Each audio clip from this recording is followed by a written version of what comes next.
are live. I'm live. Really? And the phone's ringing right now? Are you kidding? How about that? I got jazz in the background. What do you think?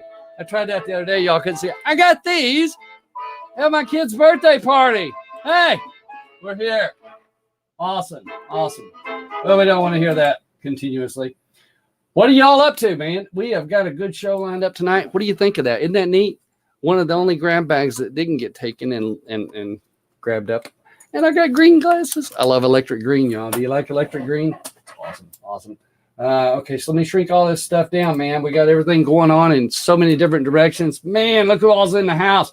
Vanessa VA says, hey, how about Susan Havens is in the house? Says, yay. Jerry Ball, I was trying to say, Tommy, tell the truth. I missed that one. Timothy Stanley says, great intro. Awesome. Good to see you in there. That's a surprise. Emerald Dreamer says, hi, Photo. Cool shades, man. Thank you, True Puzzle. Data Junkie says, hey, Carla, Red Pill. Hey, Carla, Red Pill. Hey, Carla's in the house. Reality Dose says, hey, hey, everyone. Lenny Thatch says, love the intro. Gotta love that. Gotta love that. Darla, Dana Marlar is in the house with blessings, everyone. Alone One says, hey there, Carla Red Pill. Everybody like Carla Red Pill. Hey, Carla Red Pill. Shelly Y, my wife says, love the cheer blowing up. There you go. Every episode, I'm trying to come up with a new way to destroy a chair, whether burning it up or boom, blowing it up and that kind of thing. I do have a couple of announcements we're going to make. We'll get to that shortly. I'm going to go ahead and bring our guest on here. If you don't know who he is, well, you're about to. He is, we'll talk to him about his name and stuff, but his title to his channel is, what do you call it? A theory of nothing. A theory of nothing. Now, what kind of theory is that? That's got to be something. That's got to be something. If it's nothing, there's a show about nothing. No kidding, folks, man. This is going to be great. We're excited to have everybody here. So without further ado, and I'll get to announcements and shout outs while we're on here, but let's go ahead and get our guest on here. And I hope you all enjoy.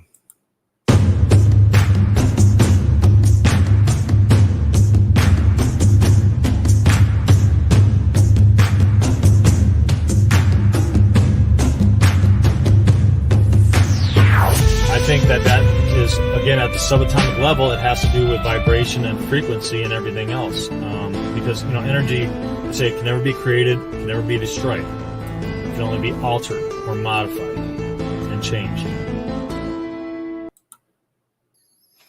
There he is, folks. It's a theory of nothing in the house. And for the background, how about this for apples, huh? What do you think? Got all kinds of numbers and mathematical equations in the house. That's awesome, is it not? I am getting a little bit of a whistle. There's that tea kettle we talked about, folks. We've been working on his sound on his end, and we can see him now. He had his camera on infrared, so we were seeing an infrared lighting. How about now? When you're not talking, I'm hearing the whistle. Well, maybe I'll just talk through the whole show then. Just keep talking. Just keep talking. Just never stop talking. Just don't stop. That's it. I'll tell you what, I'm gonna do a real quick shout out here to the room. Everybody's sort of piling in. We do want to say hi to everybody and thank you for tuning in. Let's see if we can get over here. Oh, I got it. See, now I'm back over on that. I heard that. They didn't, but I did. That's why headphones are a wonderful thing. Sure enough, folks, I'm gonna go in here. Let's get a real quick shout out. Real quick shout out. Theory of Nothing. First one up on the board. Abba's Girl, Alone One with a wrench. Brian Jacobson's in the house. Carla Red Pill and Cartoon Ball, both with wrenches. Cassid F is in the house. Dana Marlar, Data Junkie, Dawn Mitchell, Doc Michael with the wrench. Doc, I expect that you're keeping up with the questions tonight. We're going to get some sweating going on. This is going to be a good one.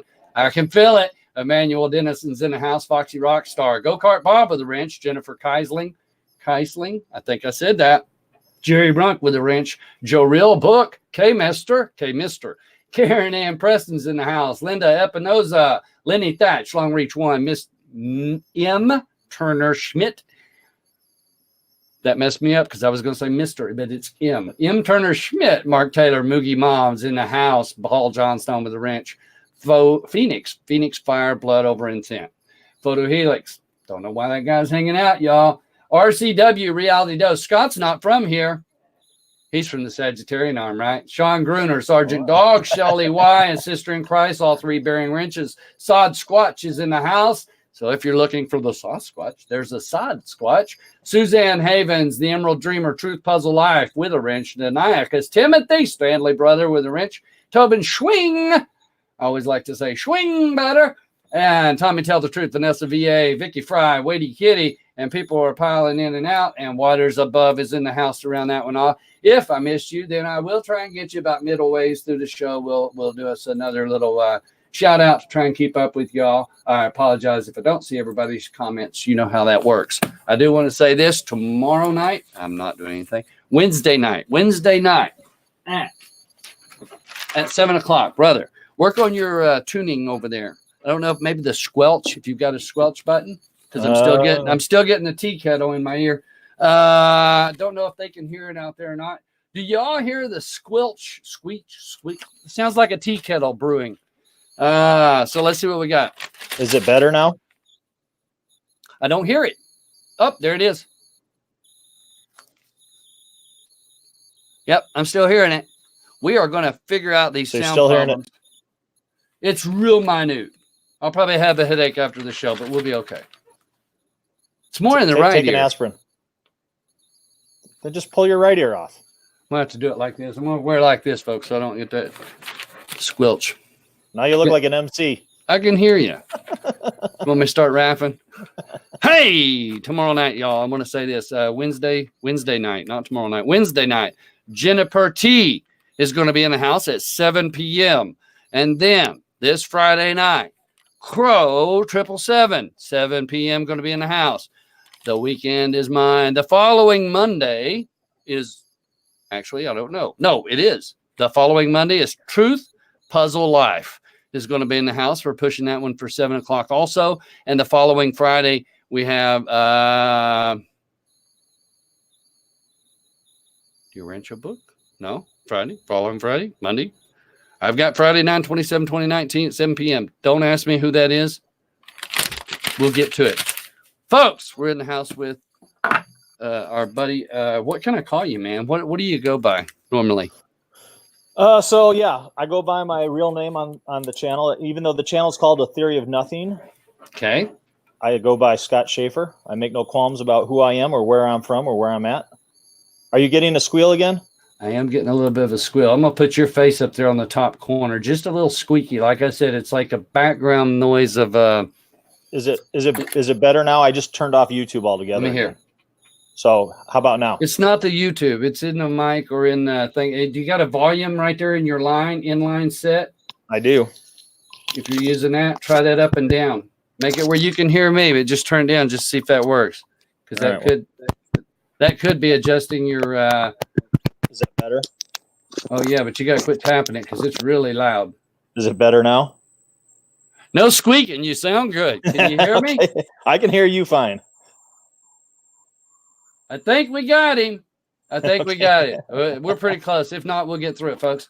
If the squeak is too much, just turn your volume down or yeah. See, Carla Red Pill says, yeah, I hear the crickets. And Tobin Schwing says, I hear a light whistle. Now we're getting a bleed back. There we go. How about that? Nope, now it's worse. Now the tea is ready to be taken off of the pot. Richards from Sagittarius Arm says, I hear it now. Oh, no. How about now? It was gone, Timothy Stanley said, but now Truck Stop says, LOL, it's me. For me, it's louder. Yeah, you're getting worse as we go. I don't know what's going on there. Oh, wow. Yeah, turn the volume down because you're like really loud. Oh, wow. Real loud. Yeah, the squelch or something. That microphone you got is so sensitive that just bumping it or turning your head with it against your material, really, really, it's great for hearing, but not for speaking because it's really loud. That's why a lot of people hold them. It sounds better. The squeak is a lot lighter. Say something. Something. We can hear him. That's what matters. It's better than the way we started the other day. I am going to say this, folks. If I keep having issues with here, I'm going to quit having guests on. I'm just going to quit. I'm playing. Ah, brother. Okay, so let's go back. Okay, so listen, your name is Scott, and you got a little bit of an interesting backstory. So let's start there, just so people can start to warm up to you and understand who you are. Tell us where you're located, what part of the country, that kind of thing, how you got to be where you're at, where you're born, raised, all that kind of stuff. Give us the juicy parts. I'm going to probably ask you about your parents and things. You don't have to get too deep, but just sort of tell us a little backstory, where you're at in this world, so people know. And I mean, don't give us your address, obviously, but just so we can get warmed up and get to know you a little bit, find out where you're from, and then we'll get into some really deep, interesting conversation. I want to fly by the first half so that we can really get into the deep stuff, because, man, I want to pick at your brain on some of this. Okay, and just as a heads up to everyone in the chat, I turned off my YouTube feed trying to get all this stuff balanced out, so I'm going off of the connection between me and Photo on this. So I can't see the chat, so if anything interesting pops up, Photo, let me know. So my background, right now I'm out in Gilbert, Arizona. My wife and kids, we all live out here together. Originally, I'm from Detroit, Michigan. Moved out here in '92.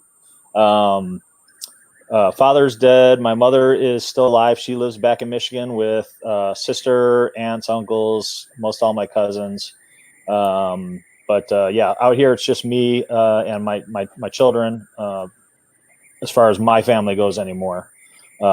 And what I do now for work, were we into the work question yet, Photo? Were you just asking me the background? Yeah, just give me the background. I mean, you didn't start working. You started out with being born, mm-hmm. and you had school, that kind of thing. So start back there. Work us forward before you start your jobs. Sure. So, born, interesting thing, and this is why one of the things that sits so hard for me as being from the Sagittarius arm is because I'm a Sagittarius. I was born on Thanksgiving Day in 1974. If that's an indicator, anyone. So yeah, it's kind of funny for my dad because my dad missed the football game because of me. So yeah, they kind of always held that over my head as often as he could when he was around. So, grew up in Detroit, went to school all the way through high school, graduated high school. Had a bunch of friends growing up, and when we, we're all hanging out, everyone had talked about moving out of Michigan. Like every single one of us had talked about it except for me. And to date, I am the only one of the group of friends that I grew up with that actually moved out of state. When I did, I moved out here to Arizona. My dad had already been kind of out of the picture for a while. He and my mom had a falling out. They got a divorce, and he moved out here mid 80s. I want to say early to mid 80s. So yeah, I came out here to kind of try to patch fences with him and make amends. And then I left for a little bit a few years later, which we can get into. But I was out here in '92, started working in the same kind of field that I'm in right now. Had gotten together with a girl, which is my ex-wife, my previous wife. She, before we got married, she wanted to move to Michigan because she was a native to Arizona and didn't like it. Moved back to Michigan for a little while. I was out there for just actually about a summer. We didn't even make it a whole entire year. And my dad started up a business out here, wanted me to be a business partner with him. So packed back up, moved back across the country again. And then I got married. My dad and I started a business together, fairly successful with the business. We kept it really, really small and contained, but it was in the architectural metals field, which both my dad and I had an extensive background with. I gotta ask you a question. When you say architectural metals, yes, yeah. So we do a lot of that kind of talk goes around the 9/11 event. Architectural metal. What exactly do you do with that? Is it steel, aluminum? What do you do? Yes, and yes. So we're in the architectural. We're in the single skin or the exterior skin market. When you start talking architecturals versus structural, like we're talking 9/11 for a great example. And I know Brian Stavely, who's probably in the chat room too. He's brought up a lot of things about that, and there's been a lot of other YouTubers have brought up the issues with that, specifically 9/11. That was completely based on structural, not architectural. Now, architects designed it, but it was structural architects. The architects that I deal with are in the facade end of the business. So they deal with the interior, the exterior, and it's specifically we're geared towards the metals industry. So aluminum, steel, copper, but it's all the finished materials. So the exterior of the buildings that you're seeing or the interior cladding of the building, the finished skin, lightweight stuff. Okay. Okay. So now you say when you first started, I want to jump back a little bit. This is going to be question number 3 drifting in there. You said when you were in your other place of residence, you came to where you were here to make amends with your dad. It's the hot seat. You know I'm going to ask that question. You open the door, I'm going to kick it in. Okay. So what happened between you and your dad that you had to go and make amends? Question number 3. You're already going there? Already going there. No, brother, we ain't even got to the warm stuff. This is the baseball question. Yeah, no worries. Hey, this softball. Hey, I'm open book, right? So as anyone who's watched any of my videos knows. Yeah, so my dad, growing up again back in Michigan, him and my mom had a falling out because my dad was a very, very hardcore alcoholic. So that path there, he loved the drink more than he loved my mom and their relationship, and that whole thing blew up. He was also at that time, being such a hardcore drunk, he was very soft-handed with my sister, but he was very hard-handed with me. And any little thing could make him fly off the handle. And, it didn't always get physical, but it got physical enough times to where I took all that on my own chest and my own back, thinking that it was me that was the issue, that I was the reason that he was doing that. I was the reason he was caused because I was the oldest, right? I was the first sibling born. And I had always had a very, very aggressive alpha male type personality. And being as my dad did too, I kind of thought, well, maybe there was, being a child, right? 7 years old, thinking it had to have been me that caused this. It had to have been my fault that we're here. It has to be me that is this whole reason. So when I had to make amends with him, it was coming out to try to get to know him from one perspective, and he had changed and he was sober at that point. But it was also more to make an amends with myself and to settle those emotions and those feelings that I had, that I was pushing, those issues onto myself that I really needed to settle. So I got to throw this in. We'll say this is question number 4. Carla Red Pill, because we do this throughout. You've seen the show. Yep. You know her. I've pinged in a few times. Yeah. Well, as a matter of fact, I think you were asking questions the last guest or last couple. I know. Yeah. Carla Red Pill asked melting temperature of steel. Again, since we're talking about your background in that, you got to at least touch on. Do you know the melting temperature of steel by chance? And you may or may not. Richard from Sagittarius Arms says nanothermite. So yeah, that's always going to be fresh in the minds. So yeah, especially this time of year. But sure enough, are you familiar with that? The melting temperatures of these things? Off the top of my head, no. Again, when you're talking the smelter of steel, there's 2 different variations of that. One is taking it down to the purest form, which is getting up probably close to, I want to say it's 300 some odd degrees above Fahrenheit. Okay. But as far as light gauge steel heating up to the point of softening, you're probably getting, you're probably in a lower temperature range of maybe 265. Again, that gets into the chemistry side of it, which is not what I really deal with. We deal with flame retardant products, which are typically only put in an oven at a range of 235 degrees. Okay. So, can you see the screen where we're at? Like where? Over here? Where the questions. Yeah, I can see from Michael E. This guy works for government. So do you work for the government? Are you creating contracts with them? Or are you an undercover CIA agent? Oh, I wish. You notice that nervous laugh, folks. I think we got him in the hot seat. It's not nervous. It's actually, I chuckle to myself. I actually wish I was in a high enough level of the government that I knew maybe if they had any culpability for the Mandela effect and 9/11 and every damn thing else that's going on, right? No, I don't work for the government. Yeah, we've had government contracts, but they're not direct contracts. It's just the government purchasing materials from us. So no, I do not work for the government. Okay, so there you go, Michael Lee. That burned another question for me. All right. We're going right on into question number 6. See how fast that goes, man? The first part, not bad. Suso says, okay, heading to the porch, listening intently. And Foxy Rockstar says, what's in the thermos, you might say? She's talking about that tea kettle that we still can hear.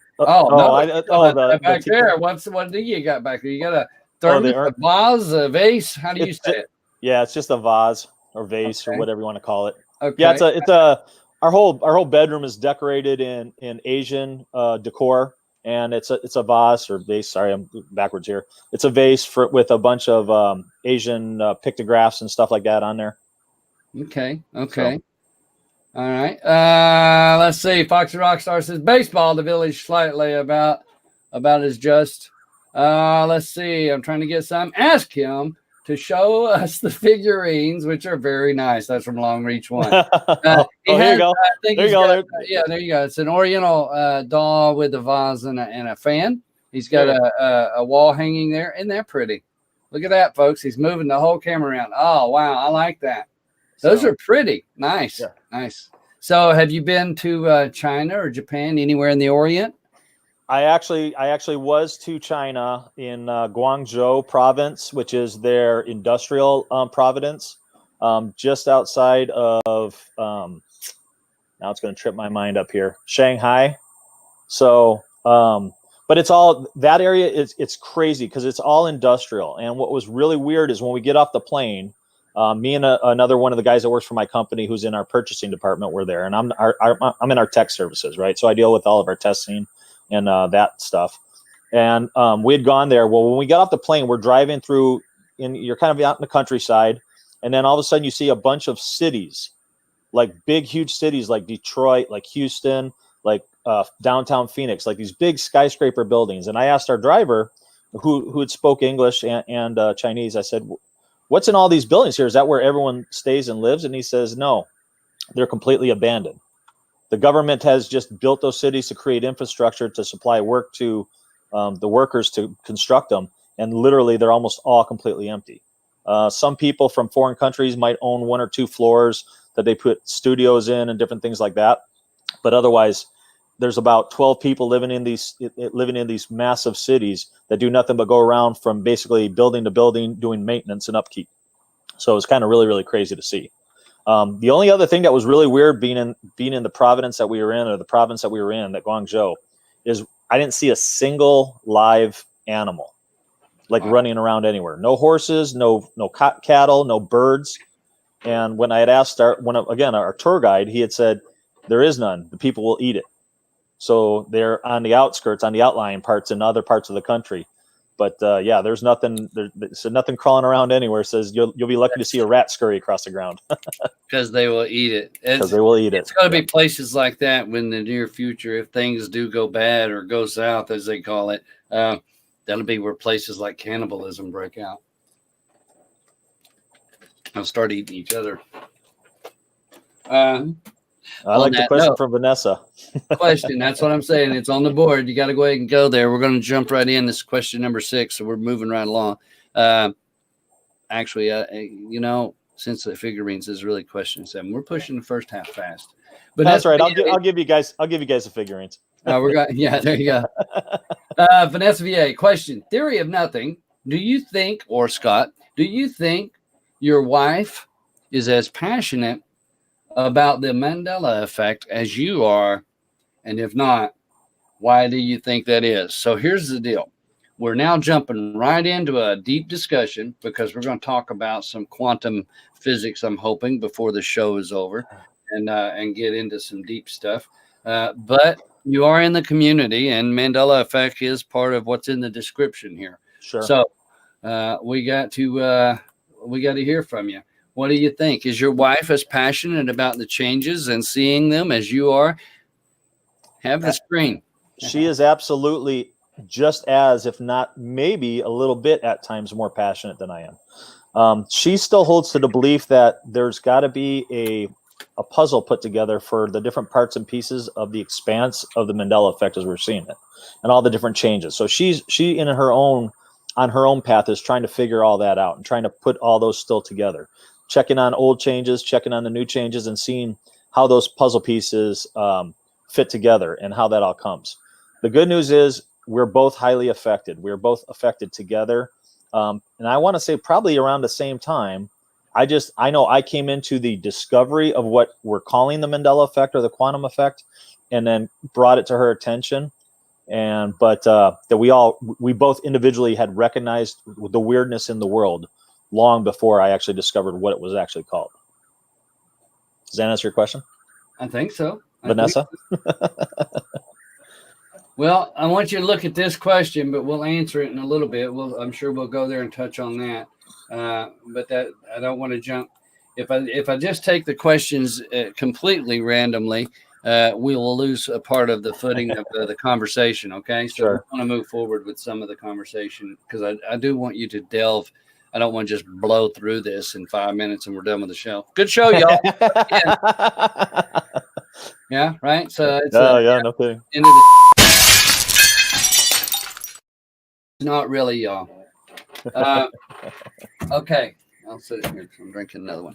All right, so now I guess we're about 7, 8. I already lost track. I don't know. Dark is probably not in the house keeping up. I don't know. He's in the house, but I don't know if he's keeping up with the questions. I think we lost him. We'll call it 7 for good measure. Yeah, we'll say 7, 6. 7's a good number. Yeah, 7's a good number. Okay, so here's the deal, man. Since we're talking about that, I am hearing that whistle. I can't help it. Sounds like the wind is blowing. You say you don't have a fan running, right? I do not have a fan running. The only fan I have in here. Put your hand over that just to see like this. Look. See how this one's got one, but I don't use this one. But just take and put your hand over it and let me see what it sounds like. But try not cover it like this. Yeah. Is that better? Okay. Is your air conditioner running? I do have an air conditioner running. Do you want me that to kill it? It may be this. That may be because that microphone you got is fantastic for sensitivity, bro. You need to get a soundstage studio so you don't pick up. Give me a few seconds. Let me go kill the AC up here real quick. There you go. All right, folks. He's going to go and he's going to kill that. I'll go ahead and do another real quick shout out. You want me to do that? Want me to do a shout out? Let's look at what people are saying. True Puzzle Life. If you did work for the government, would you really tell us? LOL. I don't think he does. He's had government contracts, he said. Pierogi says jet fuel is 1,517 degrees Fahrenheit. That's the way it burns. Shelly Y is shouting out to Awakened Saint. I did see Landon Pets was in the house as well. Let's see. Awakened Saint saying hi, show, and Karen M. Preston, and the True Puzzle Art. Brian Stavely's in the house. Yo, are you? He must have heard you talking about him. His ears are burning. You'll have to go back and watch the replay now. Scott's not from here. Says hello, Brian Stavely. And Sean Gruner says, anyone see the video that had the ancient Chinese writings about Jesus? Cool stuff. I haven't seen that one. Let's see. Vanessa VA says the tea is almost done. Talking about your little kettle whistling. We'll have to figure that. I'm sorry. One of the air is off now. So. Well, and obviously wasn't that. So you can turn your air back on. That wasn't the problem. So I don't want you to get hot on me. However, he's looking a little red, isn't he, folks? Does he look red? I think he's getting warm. Is he getting warm? I'm always red. I live in the desert, man, and I ride a motorcycle. That's right. You're in the desert. Yeah. Yep. And you eat bugs, right? I mean, I do not eat bugs. Everybody rides a motorcycle I know is always eat a bug or two. At least. That's what a windshield is for, to deflect. Okay, Timothy Stanley, staying right along with the conversation. Thank you, Timothy. Question number 8, brother. Timothy Stanley says, what was the first Mandela effect that you've seen? So since you say she's passionate and maybe even more so, again, I've got a few questions because I know some stuff that some of the people don't. So I'm going to ask.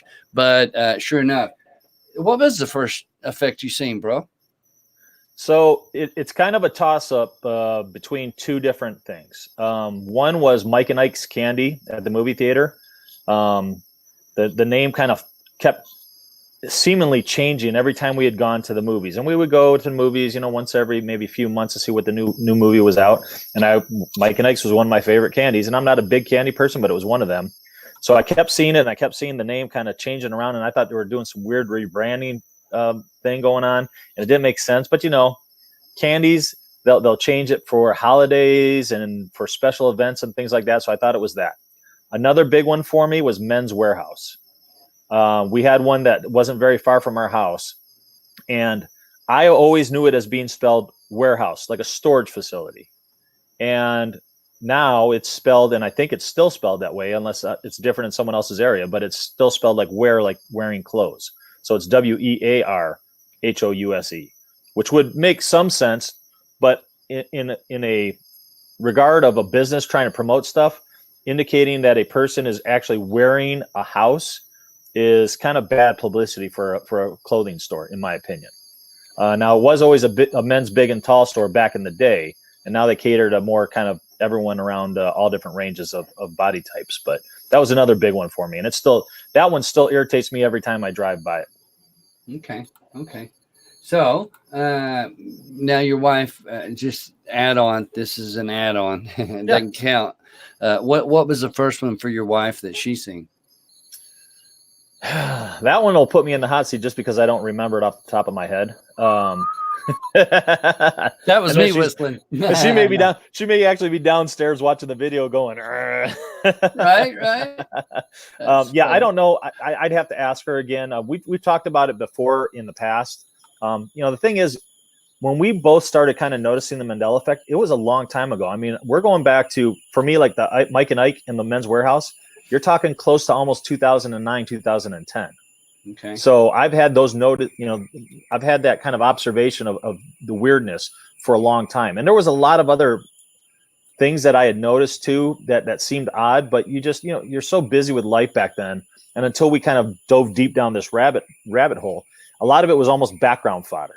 So you would notice these things and you just kind of start going, man, I'm stressed. I'm overworked. I don't know what's going on. I'm going insane. I'm going crazy. But yeah, it was for a long time that I noticed those things. Are you still getting the whistle? Yeah, but I'm putting it over on this here because I don't hear it as bad over here. And okay. Let's see, it's Data Junkie said, please ask Frodo to try switching his headset as we only hear it when he leans to the mic. So it's your fault. I'm blaming you, Photo. Hey, I wonder. Let me try something.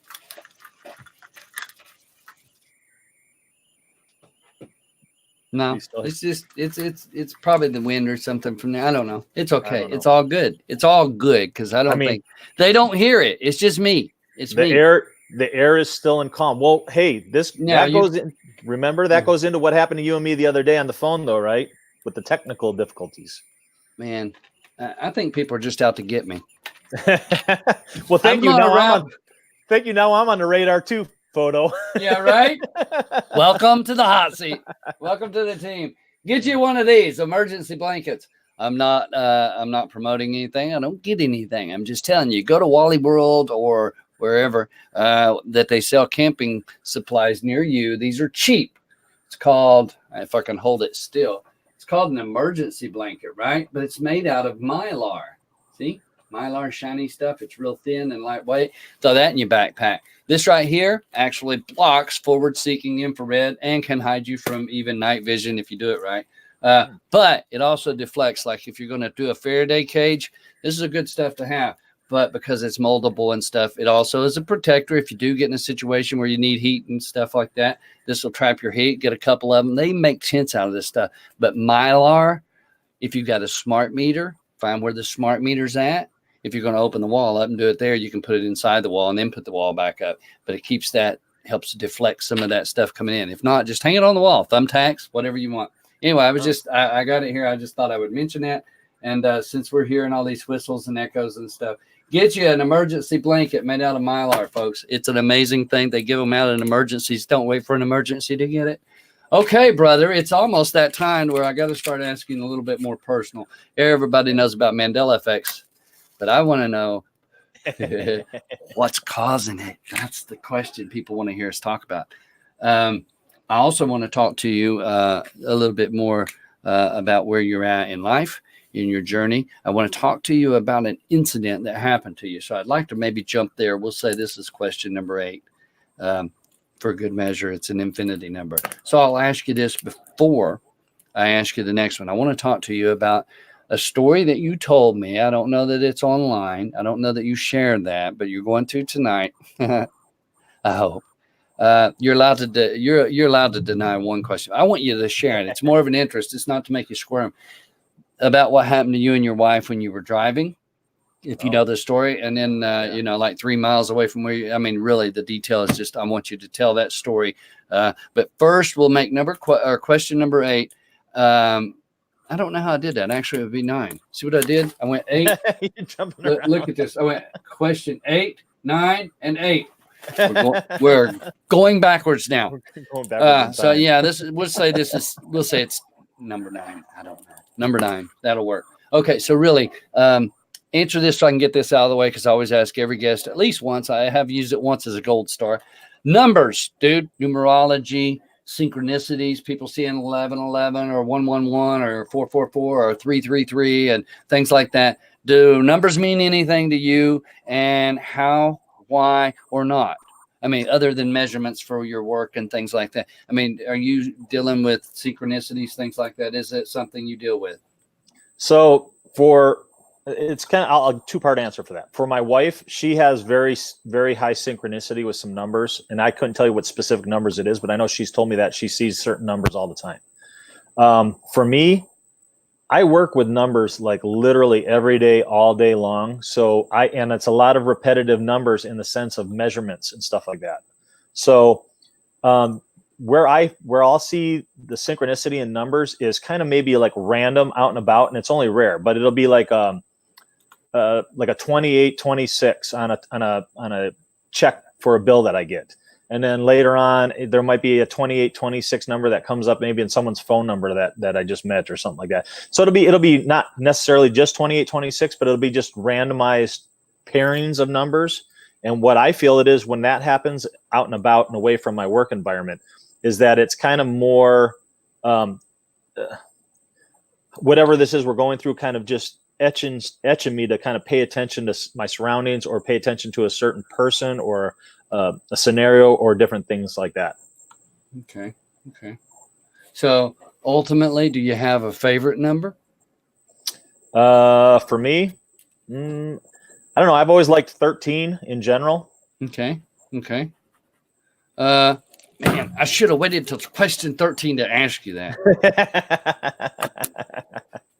Doggone it. I didn't know. Okay, so right. Here we go. We're moving right along. We're going to say question number 10. Let's start going towards some supernatural. Let's talk about the supernatural and the spiritual, and spiritual versus physical and all of these things, because what we're seeing now is really some bizarre things. And so to start us right off in this bizarro world, can you talk to me a little bit about the experience you had? You shared it with me on the phone. I just think it's a fantastic story, because I know other people are experiencing things quite similar, and that's the thing. I want people to be able to relate, and sure enough. So if you could share with me what happened to you and your wife on that road to nowhere. Oh, I got the wrong guy up there. Yeah. Huh? All right. Yeah, there you go. Yeah. So, and I did do this, or I did talk about it in one of my older videos that I did, one of my early on videos, because it happened a couple of years back. So my wife and I, we were coming home from the bar, and we weren't really drinking that much because we were shooting pool on a pool league. So it was middle of the weekday, but it was probably about, I want to say 12 o'clock at night when we were coming home.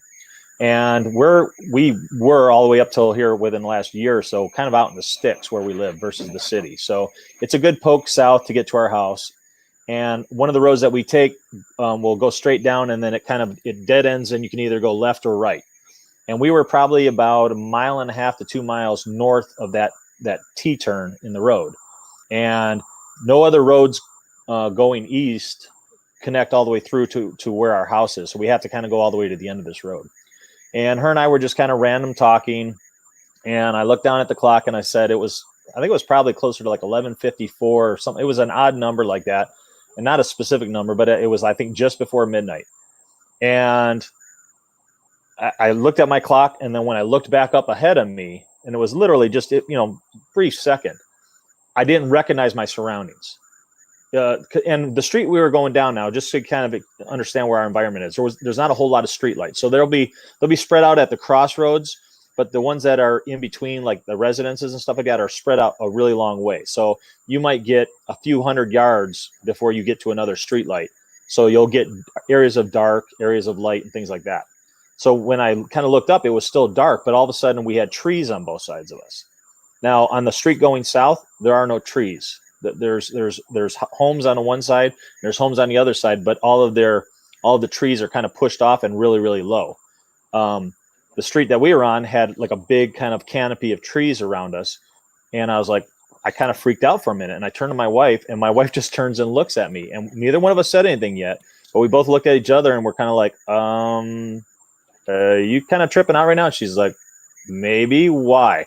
So I said, weren't we just going south like a second ago? And when I looked back at the clock, literally less than a minute, it just clicked over to the minute mark. So it was like 11:44 or 11:45, and then all of a sudden it was like 11:46. It was like a 1 minute shift. And she's like, well, I was kind of thinking the same thing. And for a minute there, we were both kind of dumbfounded. And when something like that happens, you're taken aback because you feel kind of disorientated and wondering what is going on.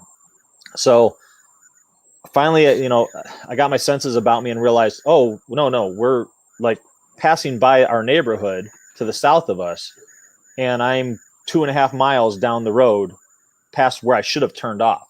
So not only did we go about 1 mile to 2 miles south, we went 3 miles to the east. And I kid you not, it was instantaneously. Now, I wasn't filming, I wasn't running any video at that time. I don't have anyone to collaborate that besides my wife. But the weirdness that we're in, it was like we teleported. And again, knowing the way I feel about the Mandela effect, and we can get into that a little bit later, but the way I feel about things, if we're moving through multiple realities, it was as if we shifted. But when we shifted to really an alternate location to where we should have been within the next timeline, if that makes sense. Mm-hmm. Thinking of it from a time shifting perspective, or a reality shifting or a universe shifting kind of perspective. But my wife, we were in the vehicle and we perfectly synced up. And it was really, really trippy. And we haven't noticed it happen to that extent again. I've had some other synchronicity things happen, not related to that. But yeah, it was really weird. I'm sorry about that, Miss Amy. Photo's trying to figure out that buzzing noise, and I'm not sure what it is. It's probably it's definitely coming through on that end. I don't know, because others are hearing it too. I didn't think it was just in my ear. Hold on. Is that better? Click it again. No, still the word, still the T. How about there? It stopped. Okay. I'll not move. Is it stopped? Listen.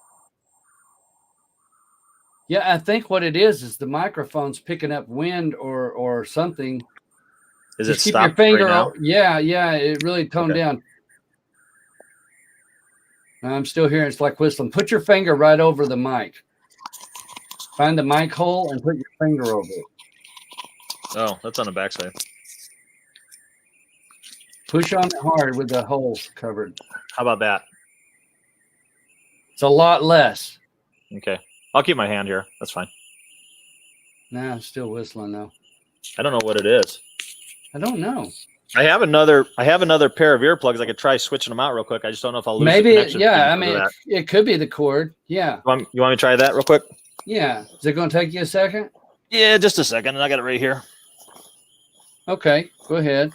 I don't know. What can I do? I'll blow up a cheer or something for folks while they're waiting. Do a call out. Do a chat. Yeah, let me go ahead. This is halfway through, so I guess we can do that. Let's do it. Let's get on with it. Get over here and do a quick shout out to everybody that's in the room. If you're here, raise your hand, please. Participants, here we go. We're going right down the wrist. We're going to try and grab all of you real quick. I want to say hi again, and thank you all for coming and tuning in tonight. We're going to get a little bit deeper. Let's see if we can't get this chair heated up. Abba's girl is in the house. H Diesel.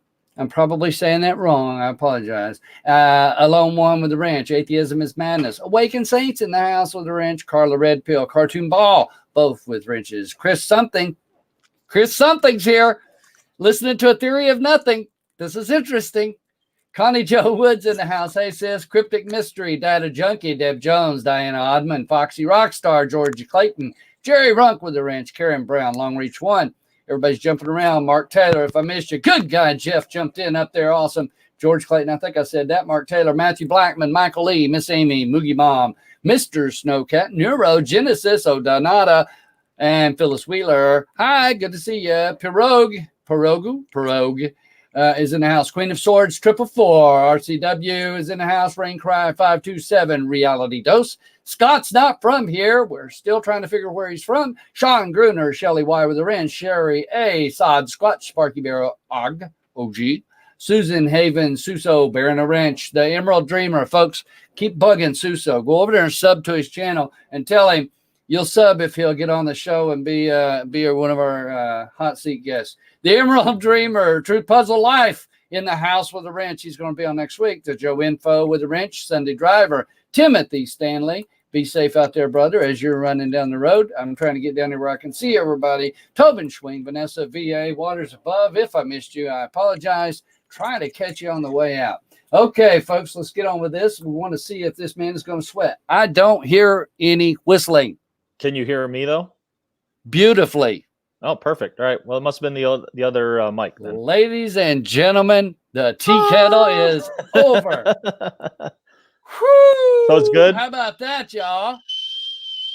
Don't start that now. You're going to mess me up. We fixed it. See that? How about that? And you know, it's the persistence. Suso's out there. If y'all can hear the sound, raise your hand. I told you they could hear it. I knew it. And so I can turn this back around this way. You know, it's funny. It wasn't me. It's funny because this one here's got a dead earpiece in it. But as long as the mic's working and I can hear out of this one. If you can hear in one good ear, you know, you can act like you're one of those agents. You know, they're looking at the watch and like, okay. The president's moving around to the back. If you guys hear me do this. Follow him out. The package is delivered. I don't know. Something like that. Shut off his cell phone. There, everybody's trying to help you. And you're there. Now we know. Mr. Snowcast says, hey, that fixed it. Sweet. Finally. Man, that's like a breath of fresh air, folks. I'm sorry for all that. Man, he was too. He didn't even know. He can't hear it on that end. You'll hear it when you watch it playback if you get to. Oh, wow. Tobin Schwing's raising his hand saying he's here. I missed some of them in there, I'm sure. LP is in the house. Timothy Stanley, we got that. Deb Jones. Scott's not from here says, Will sub Suso if you jump in the hot seat. There you go. Reality Dose says Suso. Yes, you are. See, whatever they're happening. So we're going to get him in there. We'll get going with it. Okay, brother. It's time to sweat. Are you ready? We gotta talk about things. We talk about politics. We talk about religion, and we talk about these things that people call you crazy. Right now, sir, you are, and this is a fact, you are considered by our own government to be a domestic terrorist because you believe things that don't, a domestic terrorist threat, not actually a terrorist, but that you could be because you don't go with the mainstream ways of thinking. And so knowing that, does that bother you? This is question number 13. No, it's number 12, 13. You pick. Does that bother you that your own government thinks that you could be a criminal because you think maybe in a different reality, this Mandela effect? I want to talk with you about that here in a few minutes, but what do you think of that? I mean, how does that make you feel as a patriot or as a truther or as a regular Joe just trying to make a living and get by and enjoy your family? What, brother, you could possibly be a threat, and here you are on the hot seat. Yeah. So, you know, we can't. There's things that we can control, and there's things that we can't control. You know, we can put in our votes if we believe that they even accept the voting system. We can do what we want to do to try to help out from that aspect of it. But outside of that, you know, what are we going to do? I'm not going to be silenced. I've never been one of those people that has ever accepted being silenced at all. Kind of got me in trouble a little bit in school sometimes, and it gets me in trouble all the time with work, especially with the owner of the company, because I tell people what's on my chest. I tell people what's on my shoulders. I tell people what's on my mind. I tell people what, you know, I can from my heart. I try to be conscious of other people's feelings, but at the same time, I don't pull punches. You know, I mean, you and I have talked, Photo. You know that I'm trying to be I'm trying to be very conscious of the words that I use, and I don't always have a foul mouth, but I do have a foul mouth. I mean, I'm in the construction industry, so I try to be conscious of that and conscious of my people around me with their feelings and stuff like that. And I don't ever go out of my way to try to any excuse will do. I don't go out of my way to ever try hurt anyone's feelings at all, but I also have no problem professing the truth of my reality around me. And, if the government doesn't like that and they want to come knock on my door and try to raid my stuff and take it all away, and they want to go through all those steps, I mean, that's their prerogative to do. Again, I ride a motorcycle, and right now there's a huge thing going on in the U.S. with motorcycle profiling, where they're going, hardcore after anyone. If you just wear a vest, even if you're not affiliated with an association, police officers have the ability to profile you, pull you over, and run you through the whole system, check for warrants and anything else. And right now in the motorcycle community, we're pushing to try to get bills amended in the Arizona Senate before it can go to the U.S. Senate to try to prevent that from even happening. I have some brothers that I ride with that are going through some stuff themselves, and it's not domestic terrorism, but it still falls in that same kind of category of, isolating somebody who's in a community, who's just minding their own business, doing their own thing, and getting lumped into the coal of those who have caused harm in the past. And that's kind of what they're doing with us. They're trying to lump us all, being in the truth community, into those who have committed acts of terrorism and done harm to this country and done harm to other countries. And it's not right, and it's not appropriate. And there's not a whole lot we can do about it, but I'm going to tell you right now, I'm not the guy who's going to stand back and go, oh, okay, well, I'm just going to curl up under my blanket now and close the blinds and hope they don't come knocking on my door someday. If it happens, it happens. I have nothing to hide. You heard it here, folks. He's saying, come and get me. I'm down. Hey, I've invited them before in some of my past videos and said, hey, man, if you guys want to try to do disclosure, hey, knock on my door. If you want me to shut up, you knock on my door and you tell me what's going on. And if maybe I'll not talk about it, I probably won't. I probably would talk about it, but, knock on my door, and we've all talked about certain people in the community, like, Joe Rogan and things like that, who they were heading down our path. And then all of a sudden he said, well, if someone would just tell me what's going on, then I would just shut up about it. And then like instantly overnight, it seems like he swung to the other side of the fence. So, we've all seen it going on for sure. Okay. So we've got a couple of questions flowing through the room. Yeah, there's a whole bunch. Lots and lots of questions. I've been trying to jot them down as I go so that I wouldn't miss them all. Absolutely. And try and work them in. I'm sorry. Oh, I was responding to, I said, absolutely truth tells. He said, never shut up when it's the truth. That's right. Yeah. Yep. We'll keep talking. Tobin Schwing says, come and knock on my door. Suso says, of course I did already kind of mean I'm here. Let's see. Truth Puzzle Life said, never shut up when it's truth. That's how I look at it. And let's see. Joe Rogan got the download. How about that? Now, he really did, didn't he? He's a different person the way he talks. Is it a download or a payoff? Yeah, you'd have to ask a person on that one, right? Okay, so Atheism is Madness says, when all you have is a hammer, all our problems have to look like a nail. General Petraeus said that. Okay, so since before, as we're moving into these questions and we're talking about supernatural things, you appearing in one place, so we're talking about time slips, time manipulations, things that are actually working around us in this what we call reality in our universe. So I want to touch on that. I know you have a belief about many universes. I want to touch on that because we're going to sweat you. I want you heated up a little bit. You're doing fantastic though so far. Y'all throw a thumbs out if you're enjoying the payoff. Everybody's saying payoff's what it was. That's right. That's what I think. I think he was paid off. I don't know if he took a download. He probably did. He probably took the download even before he got the payoff, right? Timothy Stanley says the truth cannot be silenced. So here we go. We're going to say this is question number 14. See how I've probably thrown about 3 or 4 in there. We didn't count. See if you can't keep up. Don't ask me to. Sure enough, I watch the clock sometimes and see we're doing really good on time. And I'm enjoying the conversation. People are getting to hear you talk, getting to know you a little bit, just warming up. And but now I do really want to get on to a little bit more personal as we go. I'm saving my gold stars toward the end. Always got that for bonus rounds. I'm enjoying this. I hope you're happy to be here. I am looking forward to having you back again so that we can even touch base on some of these things even deeper. But people are asking a lot of questions about a lot of things, not just here in the room, but so I want to talk about spirituality. And since I've got truth is atheism, what was his name? Atheism. Hold on, I'm looking. What was his name? I'm trying to grab it.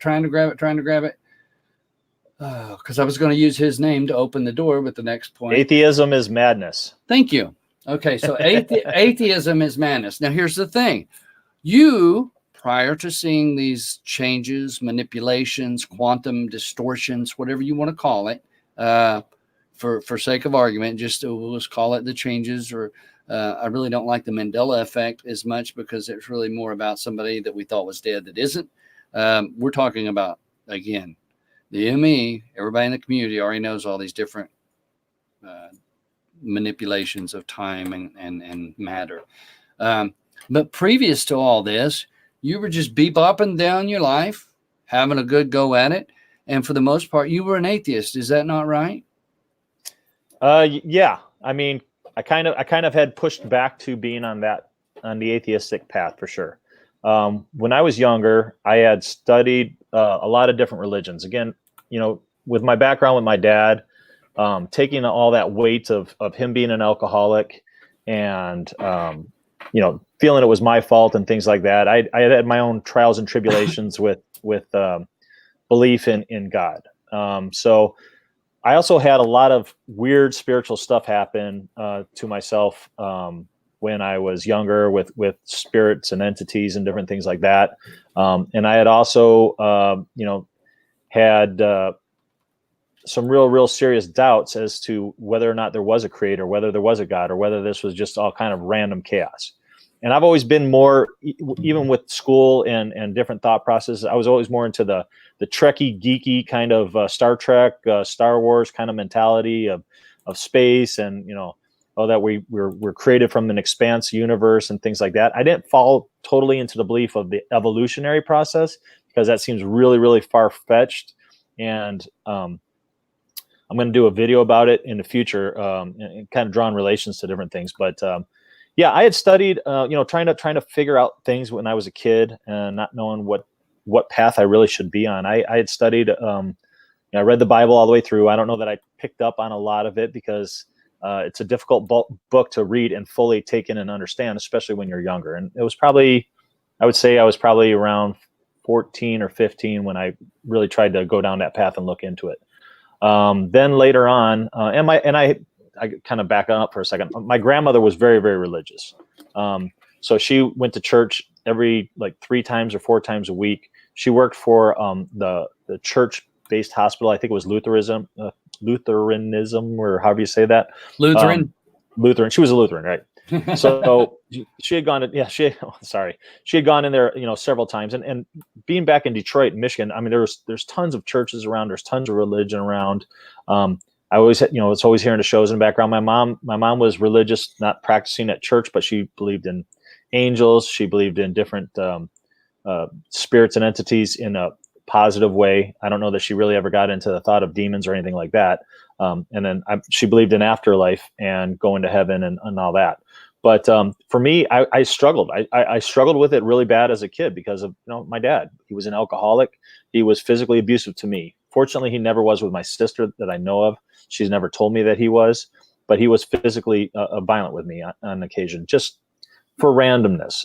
When he was just drunk, he would fly off the handle about little things like stepping in the street to grab my ball, or different things like that. If my sister would go in and whine to him saying that I wasn't playing with her or something like that, he would just whoop me for no reason, and not whoop like using a traditional whip or using a belt, but a lot of backhands and smacks and things like that. So I really, really had my own demons that I was dealing with. Also, one of the other things that I had always kind of felt, and I don't think I've talked about this in any of my videos yet, but my wife knows about it, is I always had this sense and this feeling that when I was looking into a mirror, not just like sitting back here looking at myself from this distance, but if I got like really, really up close, and really just looked into the mirror and looked right into my eyes, that I felt like I was seeing a spirit, an entity, something that was not me. it's kind of weird. And I always felt like I had this protector or this guardian of some sort. Didn't think it was necessarily religious from that perspective or angelic necessarily. I always said it was, as a kid, I always said, oh, it's my guardian demon. Because when this thing came out, it was usually when I got into a situation where if someone was picking on a friend of mine or someone was picking on me or different things like that, I would have blackouts. And when I came to out of my blackout, I would be literally causing real physical harm to someone in a fighting kind of mechanism, fighting sense. So I didn't know what that was. And that's partly what led me to kind of try to look down the religious path and see, well, what is into this? What is behind us? Why is this happening? Is this something I invited in and invited onto myself? And I didn't know, and I didn't have those answers. So I tried, I was listening to a lot of religious channels on the radio as I started to drive and was able to go back and forth to work. I would read the Bible a little bit, but I had a really, really hard time and a real struggle trying to understand it. And I really didn't feel like I could talk to my grandmother about it because she was more into the religious side of things. And if I had told her that, that I kind of thought I had this guardian demon thing or a guardian spirit thing, she would have freaked out and lost her mind. And I didn't want to put that on her because I love my grandmother to death. I mean, she was there for us to help raise us with my mom. Lived in a different city, but really close by. So she spent a lot of time with me and my sister and raising us and different things like that. But I did that when I was in Michigan. When I moved out of Michigan after high school, I had, I couldn't find what the answers I was trying to find. I'm trying to get the blur. Trying to focus your camera. Maybe got a smudge on it. I don't know. But I tried to, like I said, since I had such a struggle with it, maybe I'll stop moving for a second. You can. It ain't you. You go ahead. I'm just looking behind the scenes. I'm blurry, y'all. It don't matter. Listen to the man talk. Here, photo. Here. Have my glasses. Wouldn't it be funny if it cleared up as soon as you handed it? Thank you, sir. Yeah. So again, like I said, I kind of struggled with that, and when I first moved out to Arizona, that path didn't seem like the correct one to me. So I kind of started looking at different aspects. I talked to other people like in the Jehovah's Witness.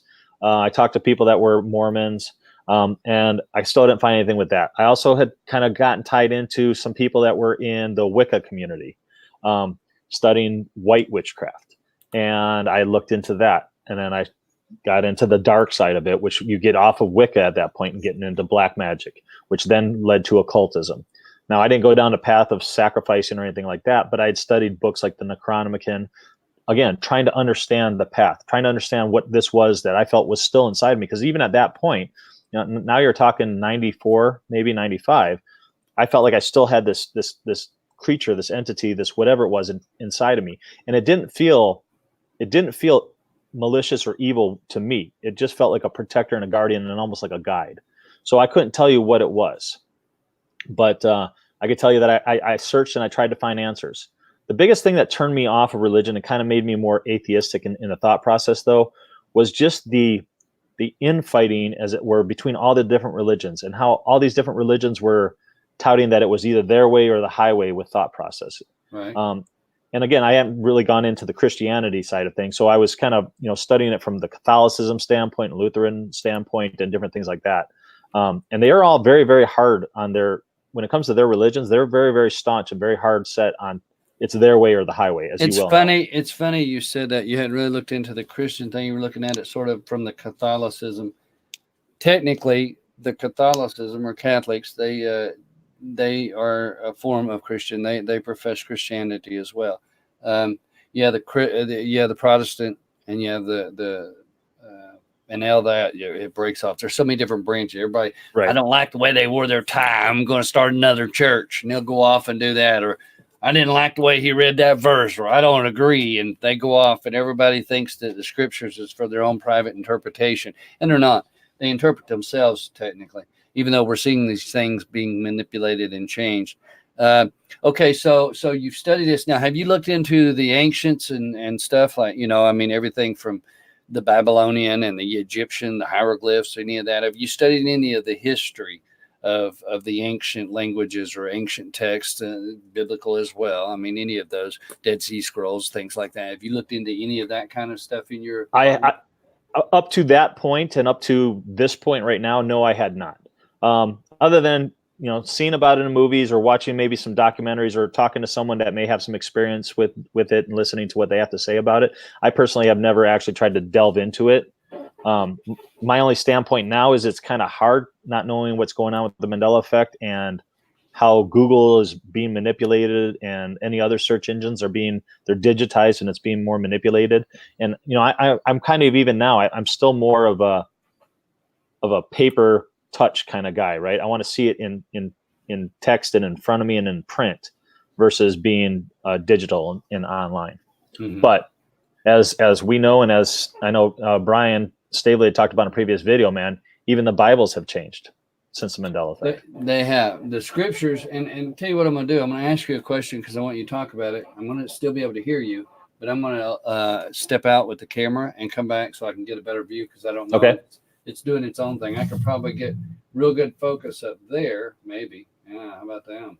If I bring it all the way back here to that, no, I'm losing it. So I don't know what the deal is on the camera, but we'll figure it out here. But I do want to ask you this because you're talking about this. Can you because and we're not done with the spiritual questions either. Sure. Because I really want to delve into that. I want to give you some advice, even perhaps, and see if that makes you sweat and squirm a little. And maybe you can give me some advice at the same token. But I do want you to first, before we dig deep into that spiritual, because I've got questions upon questions that people have called in here. First and foremost, what do you think, you personally, at least at this point in your journey, your own personal opinion, whether we know all none of us know all the answers, obviously, but your personal opinion, what do you think has caused the Mandela effect or the quantum effect or matter manipulation, time adjustments? What do you think is the actual reason behind that? Because it's obvious you believe there's a God. I mean, we've already discussed that, right? I mean, you may have went that path of atheistic, and why wouldn't you if you don't have any proof and all you see is foolishness that people profess, I'm a godly person, then they go out and kill somebody. It's just crazy people. But ultimately, the love of many is waxing cold even now. And when you mention you're a Mandela affected individual, or you talk about that, even your own family and friends will turn against you. You have to protect who you tell and stuff to be certain that you don't lose your job or whatever. You're a crazy person for thinking these things, and yet you've experienced it. Yeah. What do you think is actually the reason? I'm going to pop my camera. You explain what you think the reason is.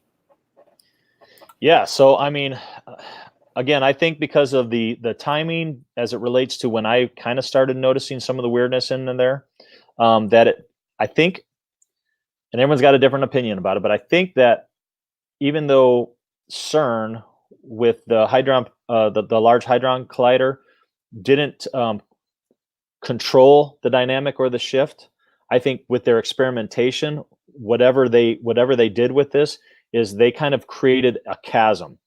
Whether that means that our reality has altered or merged with another reality, which kind of seems maybe a bit of a consensus because of having residual residue from both realities or the old reality in with this one. But yeah, I think when CERN finally got their Hadron Collider up and running and started their wacky experiments, I almost cussed there. I was trying to watch myself when they started doing their experiments. That they broke, we'll call it the veil for no other term to describe it. And being as I feel that we as human beings, not just physically, I think our consciousness is a vibrating harmonic frequency, a magnetic resonance, as it were, or whatever. And the Earth, the planet, whatever the shape is that we're on, is also vibrating, like all particles are. And I think what happened, for whatever reason, and I don't know why it's only some of us that are aware and conscious of this, and others aren't, that it somehow is linking us to almost together, but we're out of phase with wherever we're currently residing. And I kind of feel we're constantly moving. I'm more of a string theory kind of thought process person. So I think there was millions of of universes, millions of worlds, millions of Earths, all just slightly out of harmonic synchronicity with each other. And I think that we've always been shifting through realities, all of our existence. Okay, That's part time of to this sweat. system. I'm going, buddy, and I got to ask you a question. Do you know the Okay. definition of universe? Of just our expansive universe? No, the word universe. Do you know what the definition is base and what it means and why we have it? No. Okay. When you say that we have, because listen, I'm not going to deny that there's obviously a split timeline. Okay. Prophecy even talks about that in the book of Daniel. Ultimately, there are other realities in that sense. However, those realities, whether it's in that spirit realm or the physical things of changing matter and history rewrites and all of that, ultimately, the universe, we only know, and every scientist will tell you, we know basically 4% of the known universe, just 4%. And that universe encapsulates and includes everything else. One universe. The word uni means one. Well, it means one verse. It means one. So if we say there's many ones, that's a real stretch. However, can there be other dimension or timelines? Obviously, there is. We're experiencing it. In this universe, yeah, because we're here. I heard you say before, you're still where you are. You're still who you are. You haven't changed. Oh, things about you may have. Your history has changed to bring you to this point. But instead of many universes, what they call the multiverse. The multiverse, right? Yeah. Perhaps other realities is a better and a greater definition. Now, I want you to take off with that. Take off of what I just said, comment, Sure. rebuttal, whatever. However, in that, I want you to continue on and touch on what we did in the opening. I took a clip out of one of your videos. I don't remember when you done it. It's been a while. Talking, that was the opening I put together there for you in the intro. That was pretty cool opening, by the way. Well, thank you. You can have it if you want it. It's yours. Sure enough, you said something that is really profound that the majority of people never get. Okay. And Paul Adams and I have had a serious long hours of conversation on this very topic. And me and him are both into the quantum physics. We like that stuff, man. There's so much there that people really just don't understand. We know there's molecules in the air we breathe. We know if we take them out, you'll suffocate. We know that there's molecules in the photons and lights. We know that's how X-rays work. If it wasn't for that, my wife wouldn't be doing this X-ray stuff she's doing. All of these things that we can see, the atoms, the molecular, we can really, under micron telescopes, electromicron. Okay, knowing all of that, but you said, or destroyed, but it can be manipulated, it can be altered, can be changed. And for instance, when a body dies, it goes back to the dust of the earth from whence it came. This flesh that we have now will decay and go in to help the soil and feed other creatures, which will grow up and die and feed other creatures, and on, the whole cycle. And so when they're busting these particles in some of these experiments around the world, and this quantum entanglements and all of these things that go out, they're not being destroyed. You can take a bomb or a grenade or something that's explosive, like the airplane that hit in the field with your chair. Right. When that blowed up, well, that chair, the parts aren't there, but they are either in smoke or ash or something. It's just changing the molecular structure. And this is the exact thing that we see right here when we see things like this change, the scriptures, or when we see Captain Crunch or Fruit Loops. When we see these things are changing that aren't advertising, history rewrites, continent moves, land masses, our body mass, all of this is not being destroyed or created at all, is it? There you go. Now you got a platform to talk. And maybe my visual, look, I'm not blurry. Hey, you got it fixed. Brother, run with that one, because that's a big question, and I don't know. It might be number 15. Who knows? Was that a question? It sounded more like a definitive statement. No. I want. Okay. Let me clear that. I want you to I'm just pointing out the point of universe. Now you can you can disagree with that. You can squirm. It's hot seat, man. Debate it. I don't care. I was just saying the background and the actual definition of the word. However, multi-universes, not so much, maybe, in my opinion. Multi-realities and different dimensions. That's 100% guarantee. It's spoken of scripturally. We experience it on a regular basis, especially now in these days we're in. And there's more proof to prove all of these things than there is not. Okay. What I'm saying, though, is that when you're discussing the multiverse concept, rather than a multiverse necessarily, I think it's split realities, perhaps would be a better way to discuss, because I think our universe, the one verse, if you will, encompasses all, and we only know maybe 5% of it. We don't even know the bottom of the oceans exactly. Correct. You know, so there's so much out there that we really don't have a clue about. We don't know the heavenly hosts, and we don't know what's under our feet just a few feet down. So there's so much that we really don't have an understanding of. But saying all that, the stuff we do understand with this molecular structure, what you said in that opening, I want you to go into that in detail, because this is the kind of stuff that I dig, and this is the kind of stuff that makes sense to people about what is actually taking place, regardless if it's the evil, if it's the devil and his minions, or if it's some mad scientist. All in all, God's allowing it, obviously, because it's happening. So either way, these things taking place, how is it happening? Yeah, we have a concept, but matter is still matter. So if matter changed, to give you another example, and then you run with this, man, because I was hoping you was going to do it. Okay, say you built a boat, okay, and you build a boat 50 years ago out of wood, okay, and the tree you used grew from 100 years before. So it's a 100-year-old tree you cut down, you build a nice boat 50 years ago. Sure. Okay. Now you're using wood from 100 years ago. The boat, you haven't created wood. You've used wood that was existent. The wood you used has not gone away, but just because you killed the tree and it's gone, but it's been used to do something else. Somebody gets in the boat. Now they take that boat out and the boat burns up or sinks or whatever. The boat doesn't go away. It just changes its molecular structure, whether it's rot or decay or whatever the case may be. It's always in a flux or a change, regardless. So the molecules that happened in the past, distant, from the beginning of creation, if you noticed. Sure. I did the Big Bang at your intro. I'm thinking. I know. A theory of nothing. But seriously, that concept, let there be light, and there was, right? All these things going and moving in the way of the expanse that we understand, or at least have a comprehension, or maybe an inkling of an idea, if nothing else, just theories. But as we see these things taking place and experience it, that supernatural realm, that's a part of this universe. And you're a part of it. I'm a part of it. All of us that's listening to this. And the profound statement that you made, I haven't heard nobody else say it except Paul Adams. And maybe me sometime.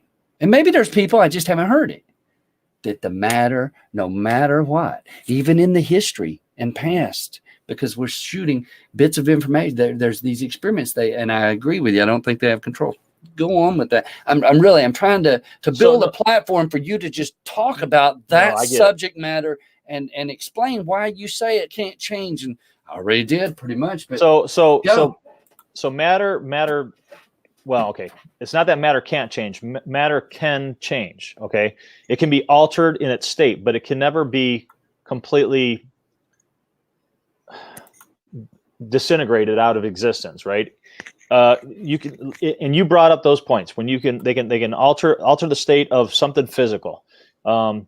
Things break down over time. They change form over time. Particles can separate. They can be bonded with other particles, and they can be altered in a physical state.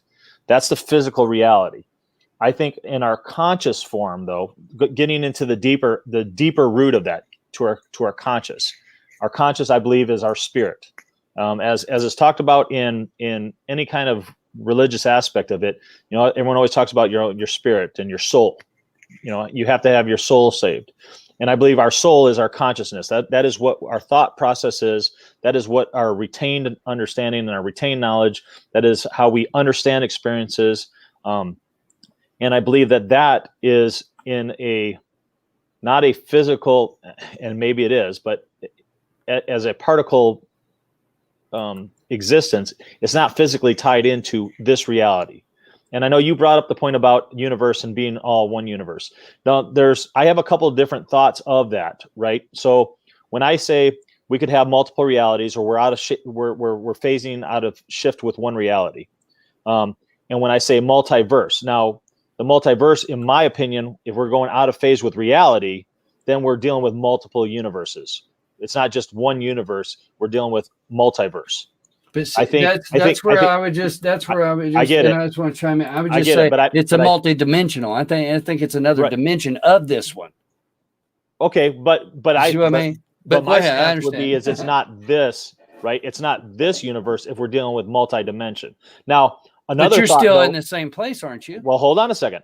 Another thought is that we are thinking of it from a macro universe perspective, right? Mm-hmm. That when we went from Sagittarius arm, as most of us know that's where we existed from, and now we're over in the Orion arm, that we're still within the one master universe. And it is very possible that in the master universe, the macro, that we live within a micro verse of it. Okay, let me ask you a question here, because I'm not keeping count of questions. This is good. Let me ask you this. Yeah. Okay, you talk about where we were in the Sagittarius arm. Mm-hmm. That's what we were taught. That was our history books. And now we're in the Orion. Okay.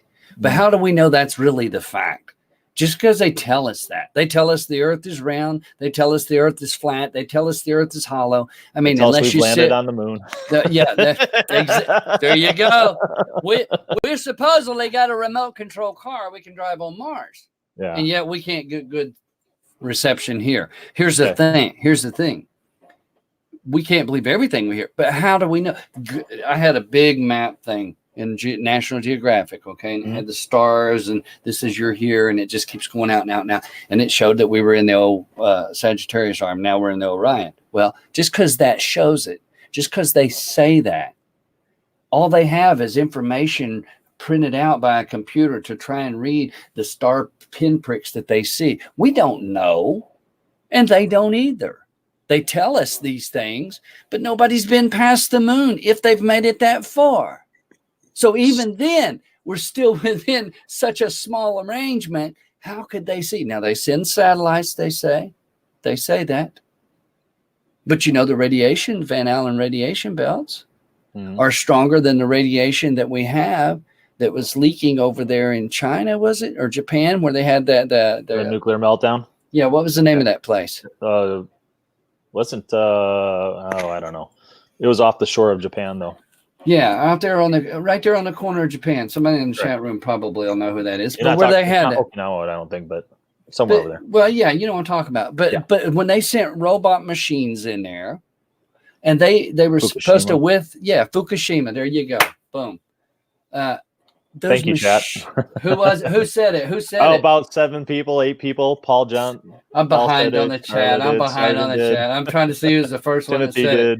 I'll post the first one. That's so funny. Okay, Paul Johnstone looks like the first one I could see on there. All right, so here's the thing. Sure. The machines they send in there, the robots or whatever. Right. Okay. They were supposed to last for up to 4 hours at least. They're built to withstand the strongest of radiation right there at the core. And it's not as strong as the Van Allen belts. Okay. And the machines were melting down within 30 minutes to an hour. They couldn't withstand it caused the machines to collapse. Now, radiation's real. I don't care what people say. Go have an x-ray and see how far you get. Right. You know, learn. And so here's the thing. These things are, so if we can do that. Now, here's the deal. Even the so-called satellites that are way out there, I haven't seen it. I don't know that. Just because they're sending me pictures of CGI and they tell us we're in one place when maybe we're not. I don't know that is a factual thing. Yes, it's in our history books and on our screens. I get that, okay? But the argument of Sagittarian arm and Orion arm is nothing more than words on paper or pictures, because we really don't know that we've shifted in such a way as that. Now, we've seen our island masses change, but that's here where we're at even. You're actually touching on something very profound for me with that right now too. So kind of one of the things that I've been, my wife and I have been talking about a lot. So I have, I've talked about all the different theories, and they're all the same different theories that everyone else has. Is multi-realities, a multiverse. To use the term again, multiverse, multi-dimensions, interdimensions, things like that. Simulation or holographic type of universe theory. All these things could be potentially valid. That's partly why I have my channel named A Theory of Nothing. When I decided to come out with that name, it was because I looked at all these different things, and I thought about all these different things, and all of them have a uniqueness to them, and all of them can kind of fit the narrative. The thing is, you just exactly touched on what is probably gives me the most heartburn when it does about. It's getting hot in here. It's not hot, but it gives me the heartburn about where we are at, what we're experiencing, what we're going through. Because exactly what you're saying is where we're at in the universe is someone who put that down on a piece of paper. Where we are now in the universe, same thing. It's based on astronomers, astrologists. It's based on NASA and all that stuff. Whether or not we've been to the moon, been to the Mars. I mean, Christ's sake, they just said, forgive me if I was offensive there, but they said we just launched a satellite to the sun to record the temperatures and the spikes of the sun. Well, if the Van Allen radiation belt is X amount of radiation that hardly anything can withstand, and we've seen NASA scientists that have talked about it, but now they're claiming, it's a donut, and they're claiming it's further out, so they're claiming they arc to get over the top of it, and whatever, that's fine. But now they're saying that they're able to take a satellite, a missile and a satellite, and launch it at the sun, and they were able to get readings from it as it approached the sun. And to your point, they couldn't go to Fukushima and last for 4 hours. They can't put a robot into a volcano and get a full measurement because it'll melt and break down. I didn't think about the volcano. No kidding. Okay. Nice. So yes, there's technology. Yes, they have suits that, and volcano, we're talking heat temperature. So it's strictly thermal. Fukushima, we're talking, radiation, which is its own different kind of heat displacement due to the radiation levels. Now take those two and combine them together into solar radiation, and then say that we can launch any kind of technology at the sun and have it survive in any process. It's just ludicrous and ridiculous. Now, this goes also deeper into the subject for me of the Bible and the Bible changes, and my wife and I have talked about this. And one of the things is, why are the Bible changes happening? And you and I kind of talked about this a little bit before in previous conversations, and we never got to go deep into it, but it is a book. It is a text written by man. Now, I know there's verbiage into there, and again, I can't quote scriptures, and I've heard conversations with people, and I just absolutely won't even go into that path because I'm not that deep into it. And it was a really long time ago when I had read it and tried to study it, and I couldn't remember verses. I know some of the more common ones that everyone calls, the Mandela effects and things like that, because they're repeated. They were repeated over and over and over again by my grandmother, by people I know, by other people that I was friends with, or other family members in the past. But in essence, it is a book written by man. And in my opinion, it's not necessarily a bad text, right? There's a lot of good in there. There's a lot of guidance in there to keep people on a positive path and to do good. But there's also a lot of terrible things in that book. And it talks about the ills of different, and again, I'm not, into the religious side of it from the studied part, but it talks about different things that people have done and the different horrors of, and I'm sure I've heard people talking about this, that God has done or God has allowed to happen. So I think, again, I believe in a creator.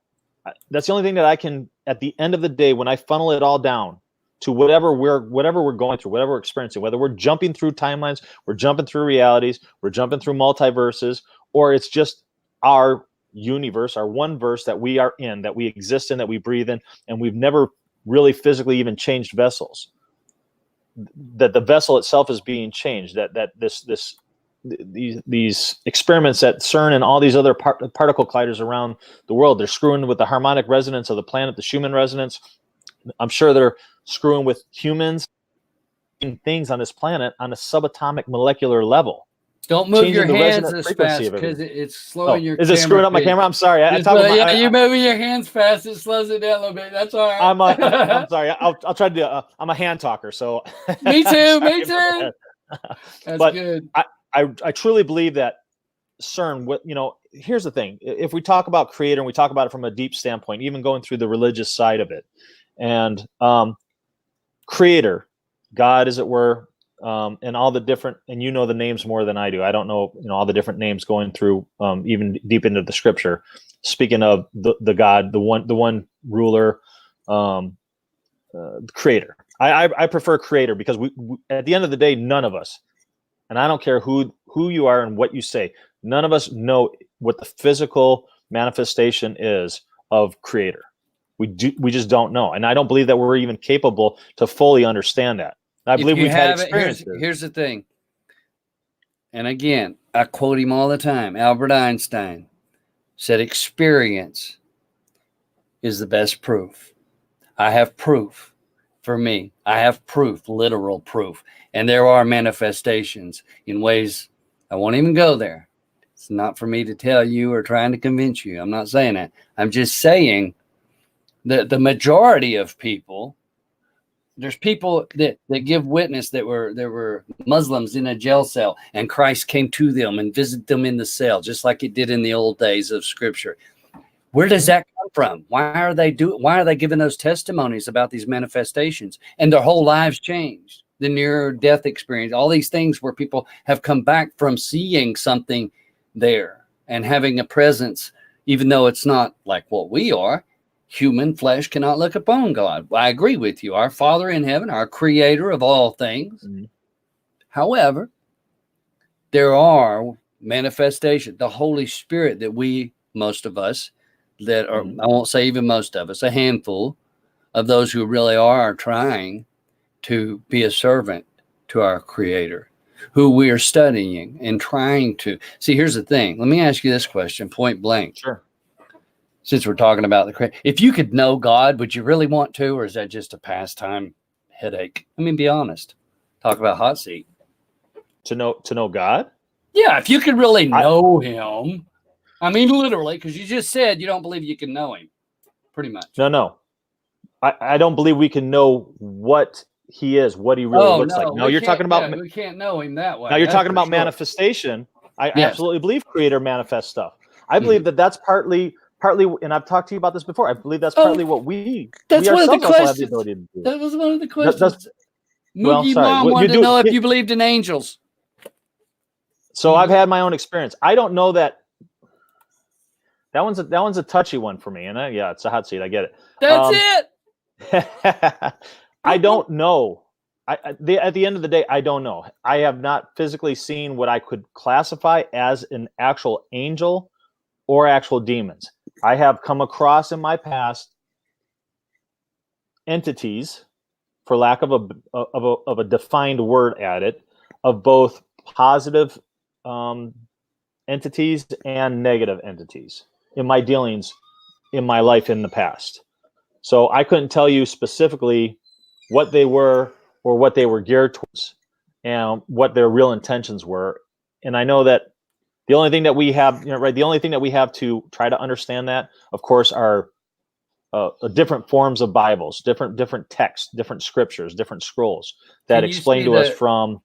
Can you see the comment on the screen right now? I think that's really we are all physical manifestations of God, and that's a great point that Rex is making right there. Yeah, I think that's a real good point.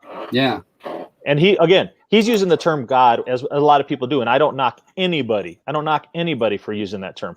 I believe in a creator, but I don't believe that we could even understand what that creator, what makes that creator what it is, right? As being all powerful. I believe, yes, we have references, and I believe that either visions or manifestations have come to people when they need to. And I've had things in my life with me and my wife that have manifested for us when we put our kind of thoughts together on things. I know that I've had experiences in the past with spirits and things moving in homes and ghost shadows, demon-like type spirit shadows around. My wife and my children have all experienced that. So I can't dispute any of that. I mean, look at the Mandela effect. Look at the craziness of the world in which we live in now. Nothing for me really at this time, nothing is really off the table as to what's going on or what's happened or where we're really at. I mean, I can't say that it ain't just purely our reality surrounding us that is all being altered on the physical. Mm-hmm. It absolutely could be. I just did that caught cover your question? no. I think so. Or do you want me to keep So- going? I'll keep going. I could go all Well, night. on yeah, this you're going to subject keep matter, going right? because we're going to touch on this, and I still want to get your complete thought pattern about the molecular chain. And I do have a couple of questions I do have to ask you for the people.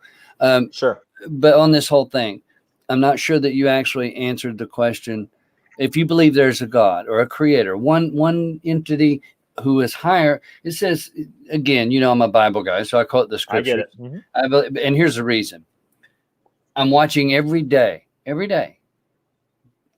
Things that are prophesied before they happen that are taking place like never before. The Mandela effect, the dividing of times and law. There's no other book, none. I mean, there's books outside that would be considered part of the biblical if you went back to the old, like the Book of Enoch and some of the extracurricular, I call them extracurricular books, the Apocryphas and some of the other writings, even Josephus, the historian. People don't study. It says, we are to study to show ourselves approved even. Okay. Mm-hmm. And so what you study in, I couldn't go and do your metal work because that's what you learned to do. That's what you're good at. You and your dad did that. Somebody wanted to know, is your dad alive? Yes or no? Oh, no. Yeah. He passed away several years ago. Okay. You do or don't believe in angels? Yes or no?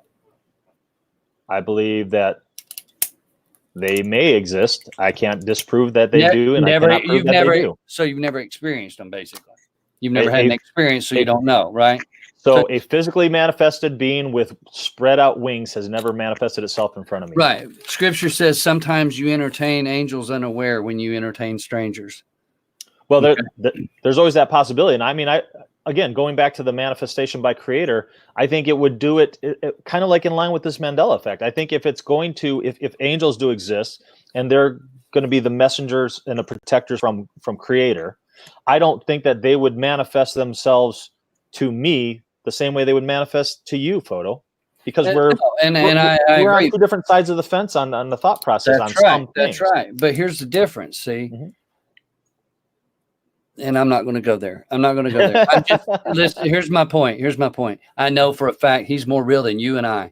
Okay. Sure. There's no question about it. I know that for a fact.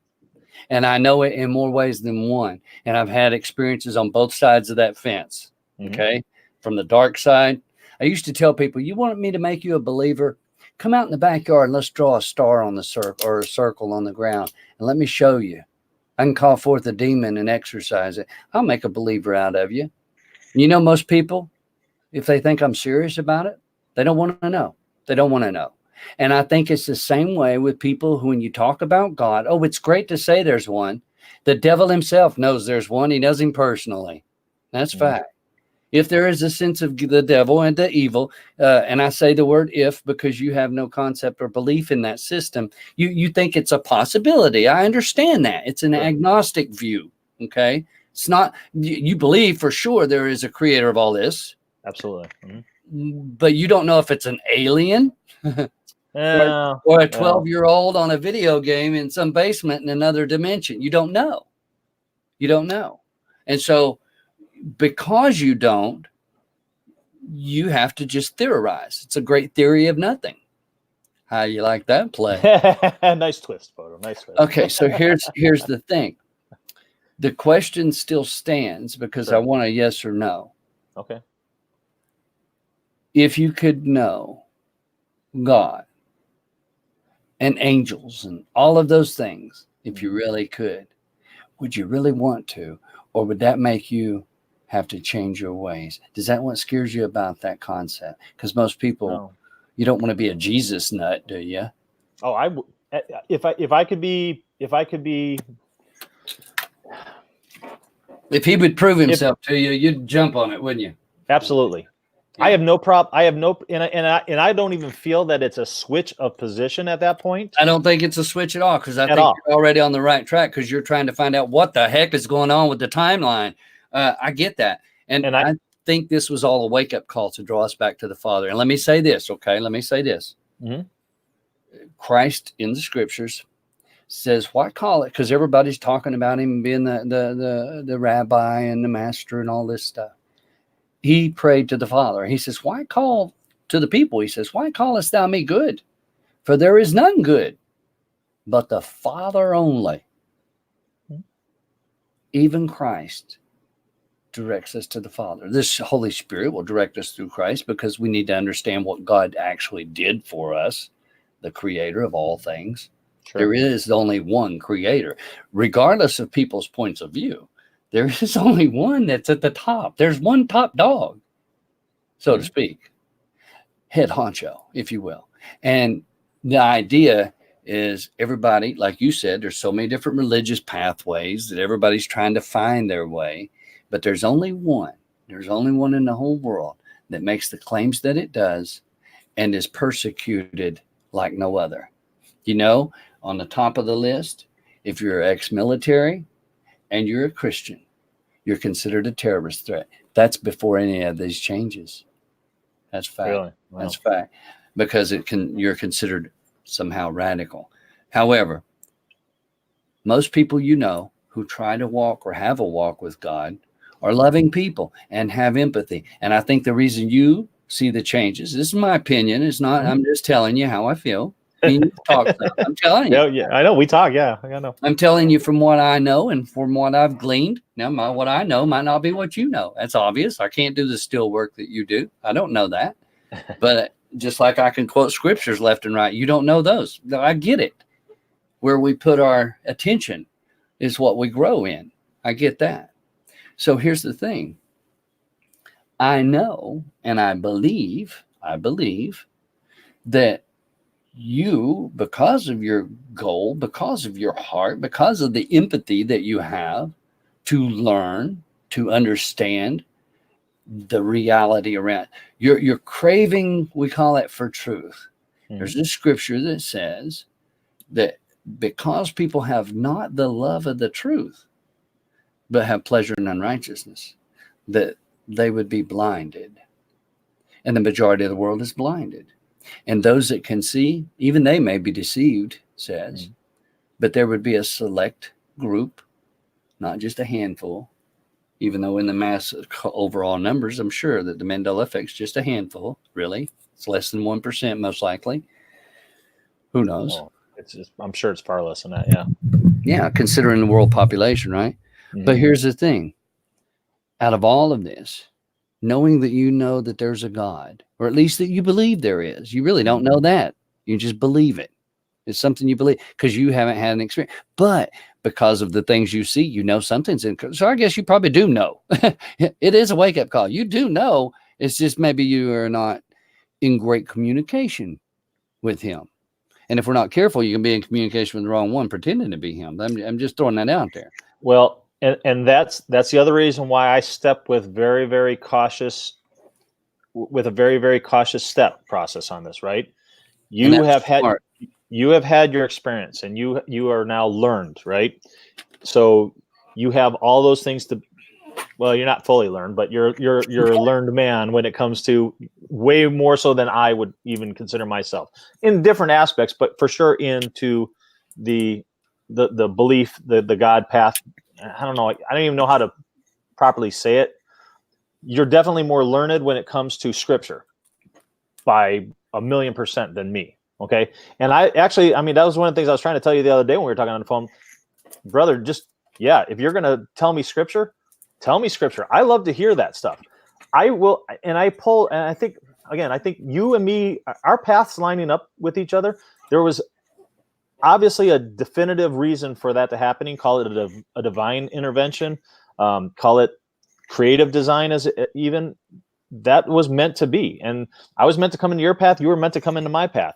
As I was meant to come into, as both of us were meant to come into everyone's path who's in the chat room, and anyone who's going to watch this video afterwards, and anyone who's going to watch it in the future. That's not, neither one of us initiated that. Neither one of us initiated anything that's going on. Nope. And as much as I feel CERN with their machinery, with their experimentation, may have induced this awakening process. Yep.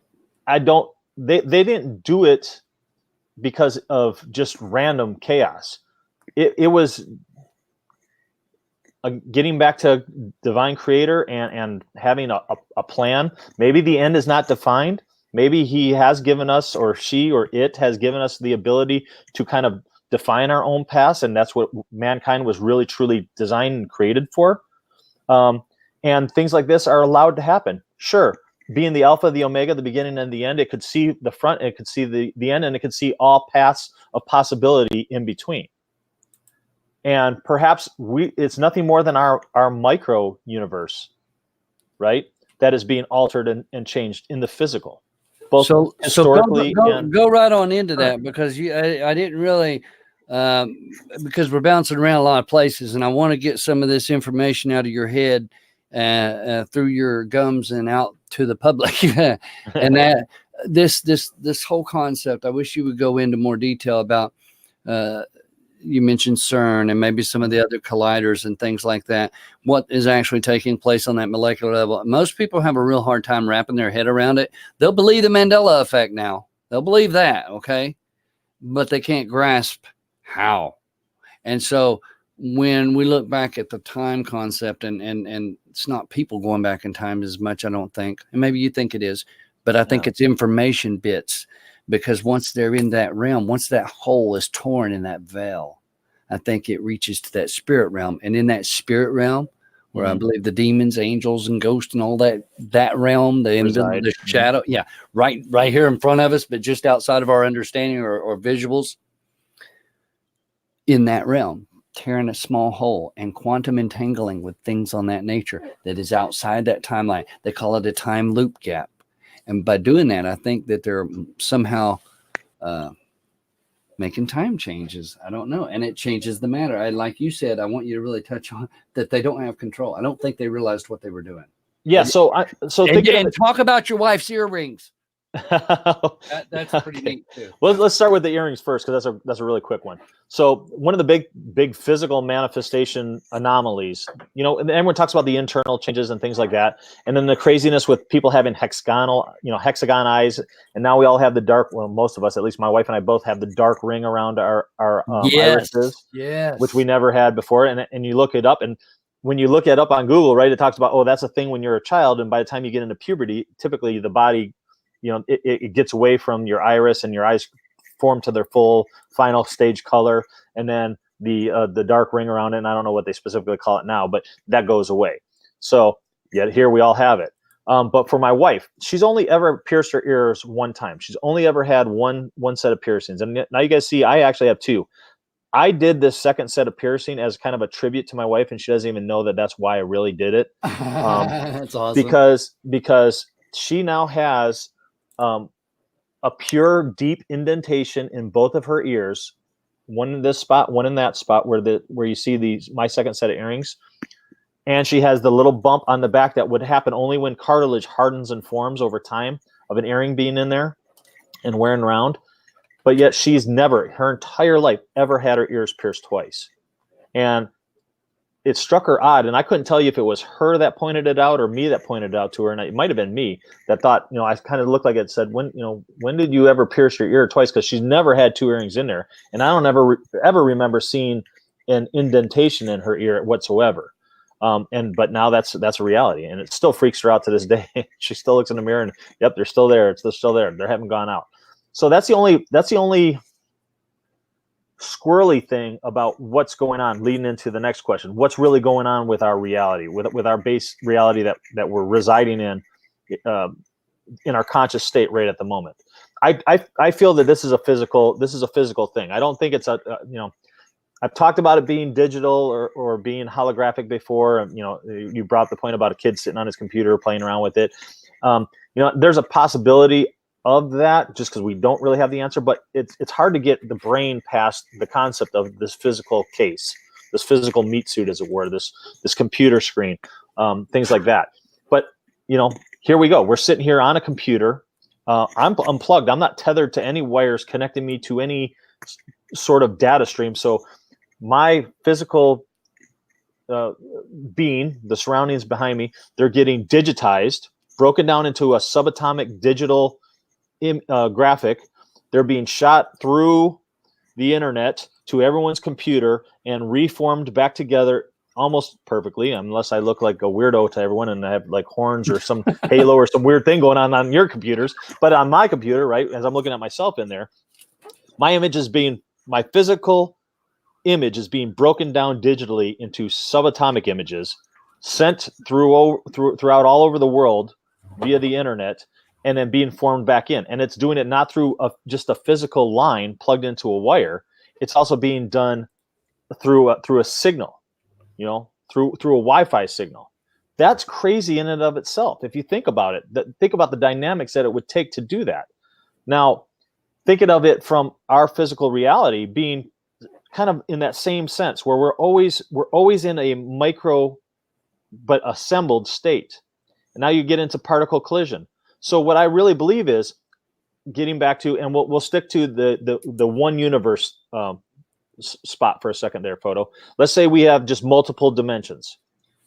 Good point with angels and demons. If they exist, which I'm not saying they don't, how do we not know that what they really aren't? Thinking of humans being good and evil in conscious, what if angels and demons are just a manifestation of us, of humans, in an altered dimension state, vibrating, resonating at a different frequency? And every now and again, whether that be through divine or through conscious summoning and different things like that, you're talking about drawing a star on the ground and a circle, and I hope you were doing that, and then you're putting down a salt line going around that, and that you're doing a candle line around that, and that you're putting down the proper skulls to actually keep that demon contained within that, because I did tell you I did study the Necronomicon and demon summoning. So let me ask you a question on that. No, really, I mean, this is great topics and stuff, and I do got some questions I got to ask you, but on that concept, okay? No, I'm not out here drawing circles to call people or call something out. Listen to what I'm telling you.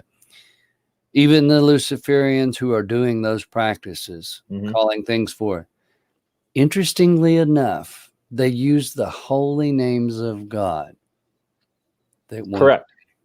You are to control those demons. Why? If those demons are so powerful, why do they have to use the names of God? You see what I mean? So who's really the power that's in charge? It's Correct. only the name of God that can control that, right?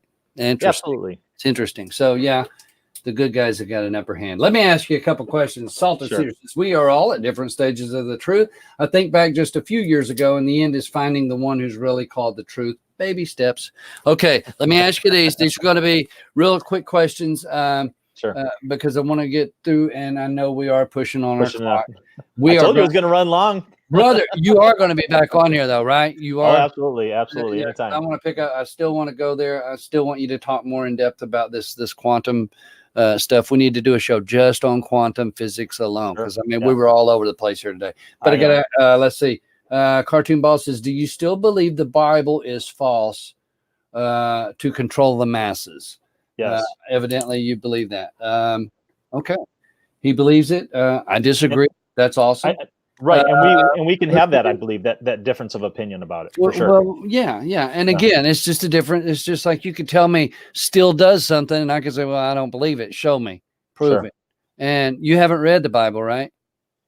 Not in a long time. Like I said, I read honest. I mean, have you read it? Could you tell me anything about it? Really much, other than Sunday school lesson? Have you read it as an adult? Not as an adult. I was in my late teens when I read it. So as I said, it's not. So you were young and dumb, and we know the rest of that sentence, right?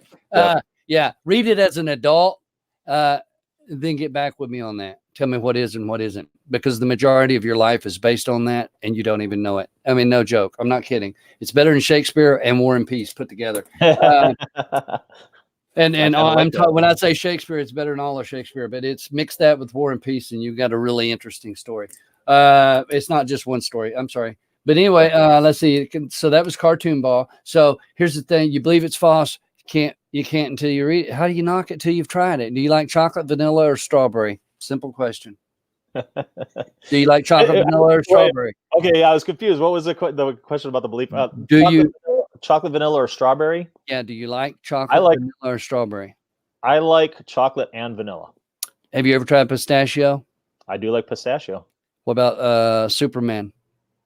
There's a flavor. Was that yellow, the yellow and red and orange one, or whatever it is? Yellow, red, and blue. It could be different colors in different places. I think it's got bubble gum in it or something. Have you tried? Yeah, I'm not big into the bubble gum flavored ice creams. Is there any flavor you haven't tried of ice cream? Yeah. Oh, well, I'm sure there's plenty out there that I haven't tried. Have you tried coffee flavor? I do, yeah, coffee flavor is not bad. Some Dude, some brands Yeah, some that's brands good. of coffee flavored aren't bad, but like with anything, there are some that are just horrific. Okay. Yeah. Wilson Leroy wants to know: do you believe in nuclear weapons? Yes or no? Nuclear weapons, yes. Okay. What do you think about the do weaponry? About the Do weaponry and scalar technology? Are you aware of those things? not really. DEW is directed energy Oh, weapon. yeah. Oh no, okay. Directed energy weapon. Sorry, I haven't heard it called the do weapon. Yeah, Yeah, directed energy DEW. weapons. Yeah, they call it DEW, directed energy weapons. Well, you know, we can They're have. real. You can look it up. It's I not, I'm know. not Well, joking. I mean, you can look that's at what I was just military. gonna It's already say. let it out. There are videos of the military. There are plenty of CIA documentation Oh, about it and all yeah, that stuff. it's. So I mean, yeah, you can see the stuff flying in air. I mean, they've I got whole absolutely things believe. on it. Yeah, I absolutely believe directed energies are absolutely a real thing. where they're using it is the question. We don't know, right? Well, I think that's potentially a lead into the 5G thing. Tell me again in a how long different you've been fashion. married. Tell me how long again been married. I'm Russian. I'm Russian. We've been together. So we've been together for 17 years. We've been married for 14. Okay. 14. And you have children. Yep. So you are a daddy. She has. Yep. She has two boys from her previous that are both in their 20s, and then we have a 15-year-old son together. Okay. So you're a daddy with your hands full.